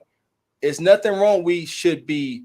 That shows healing, and that shows maturity. Shine some light on what you did wrong so that your kids don't make the same mistakes. And that's what we're not doing in the Black community. We're not saying, look, I did this wrong. This is how I suffered. Don't do that so you don't go through the same things. It seems like we don't do that. I have never seen a single mom sit there and talk to their kids, and give them wholehearted, granular instruction on what to do and what not to do, especially when they can make themselves an example to drive the point home. They won't do it. Instead, we want to make it seem like we all got it together and we all good. No, stop the cap. Straight up. You muted, Gav. I was going to say, if you have not yet, hit the like button, share this video, and make sure you are subscribed to this channel. And also, I'm going to stop calling it the backup channel because it's not a backup channel anymore. Let's get that clear. There you go. It's the Single by Choices channel. So that's where you guys will start to find all the Kendra content, the Kendra G reviews that we do, past, present, future. They will all be located on their own page, which is the Single by Choices page. I'm going to drop the link here. And this channel here, we're going to be doing more of this Cart Before the Horse TV. like you said, these Saturday nights, like I said, it's an honor to have you up here, Mike. And if you are available on these Saturdays, we're going to start doing this pretty much every Saturday. We'll make this a thing so we can schedule this in for the audience. And we're going to start doing more Cart Before the Horse TV. And we got more in store with the single by choices that we'll let you guys know in the future. But what you got to say here, Mr. Walker? Now, just to double up on what you said, this channel here, make sure you subscribe to here. This is our Cart Before the Horse TV segment. And what was our backup page now is where all of our Kendra content will be. All of our single by choices content will be new, present, and past. So if you want to get your fix on all of our single by choices content, make sure you go over there and subscribe to our single by choices page, which was our backup page. Again, now it's our single by choices. So you want your Kendra fix, you got to go on over there to get that. Yeah, straight like that. And like you said, we're going to get this channel more, you know what I mean, have its own identity instead of having so much stuff, because we had a lot going on. Mm-hmm. And we're trying to niche down a little bit and also sort of focus things in. So because Single by Choices has its own audience. Yep. All right. And, you know, Cart Before the Horse sort of has its own audience. And we also have our own content that we create. Sort of like this, where we got people like Mike and panelists come up and we can do different things on this channel. So we got a lot in store for y'all for the rest of this year. Just stay tuned. Like my girl Danny Nicole said, this is the Bougie Negro Network, the Bougie Negro Podcast. It was an honor having you up here, Mike. Like I said, we're gonna be doing this every Saturday. You know, man, if your schedule permits you to come up, you're always available. You got any final words for us? Yeah, I was gonna say I always appreciate the content you guys are pushing out, man. I think it's big to have those conversations, because the conversations is had. So, you know, any chance we can get to have those conversations and you know, we're showcasing content in which is based in reality to not necessarily be, I wouldn't say the voice of change, but be the catalyst forward. So, you know, by honoring those that came before, like, you know, Kevin Samuels, you know, whether folks agree with him or don't agree with him, one thing you can say is that he started the conversation, right? Mm-hmm. And the conversations need to be had because it was way, way, way overdue, right? Even though these conversations were had back in the 80s with Dr. Shahrazad Ali, and she got castrated for it. Yes, you know, we're just overdue. So, you know, great content. You know, I always like and share. I know I shared this with a couple of my friends back in Hawaii, so they probably were shadow watching because they text me while I was on. So you know, I'm just gonna help. I'm gonna just help spread the message, because I think what y'all got going on is fantastic. So keep going. That's all. Hey, we enjoyed this. We enjoyed cooking for y'all. As always, please show some love to some backwoods country boys. Hit that Cash App. Support your interests. Support the channel. Put the money in the bag, please, and thank you. And like you said, we're going to get out of here tonight. Like I said, Mike, we're going to drop you down. If you want to stick around, we'll talk to you after we end the show real quick. We'll drop you down here. And like you said, we're going to get out of here tonight. Be on the lookout for a Single by Choices pop-up show tomorrow. I know we always say we're going to do pop-up shows and we never really fulfill them, but may fulfill this one tomorrow. Be on the lookout. Also, we got the Patreon firing up. We're going to be dropping that here real soon. It's going to be exclusive content on the Patreon, and we're starting to diversify over here. So please stay with us as we're going through a big transition here, and we'll be as transparent as we can be with you guys. And like I said, drop the link for the Single by Choices channel. Make sure you are subscribed over there for all your Kendra content, past, present, future. And like I said, we'll get out of here tonight, Saturday night. If you're heading out, having some drinks, drink responsibly. Call yourself an Uber, all right? And get home safely. You know? There we go. So you like that. So with that being said, I'm Gavin X. I'm Mr. Walker. And we are Cart Before the Horse Productions. Good evening.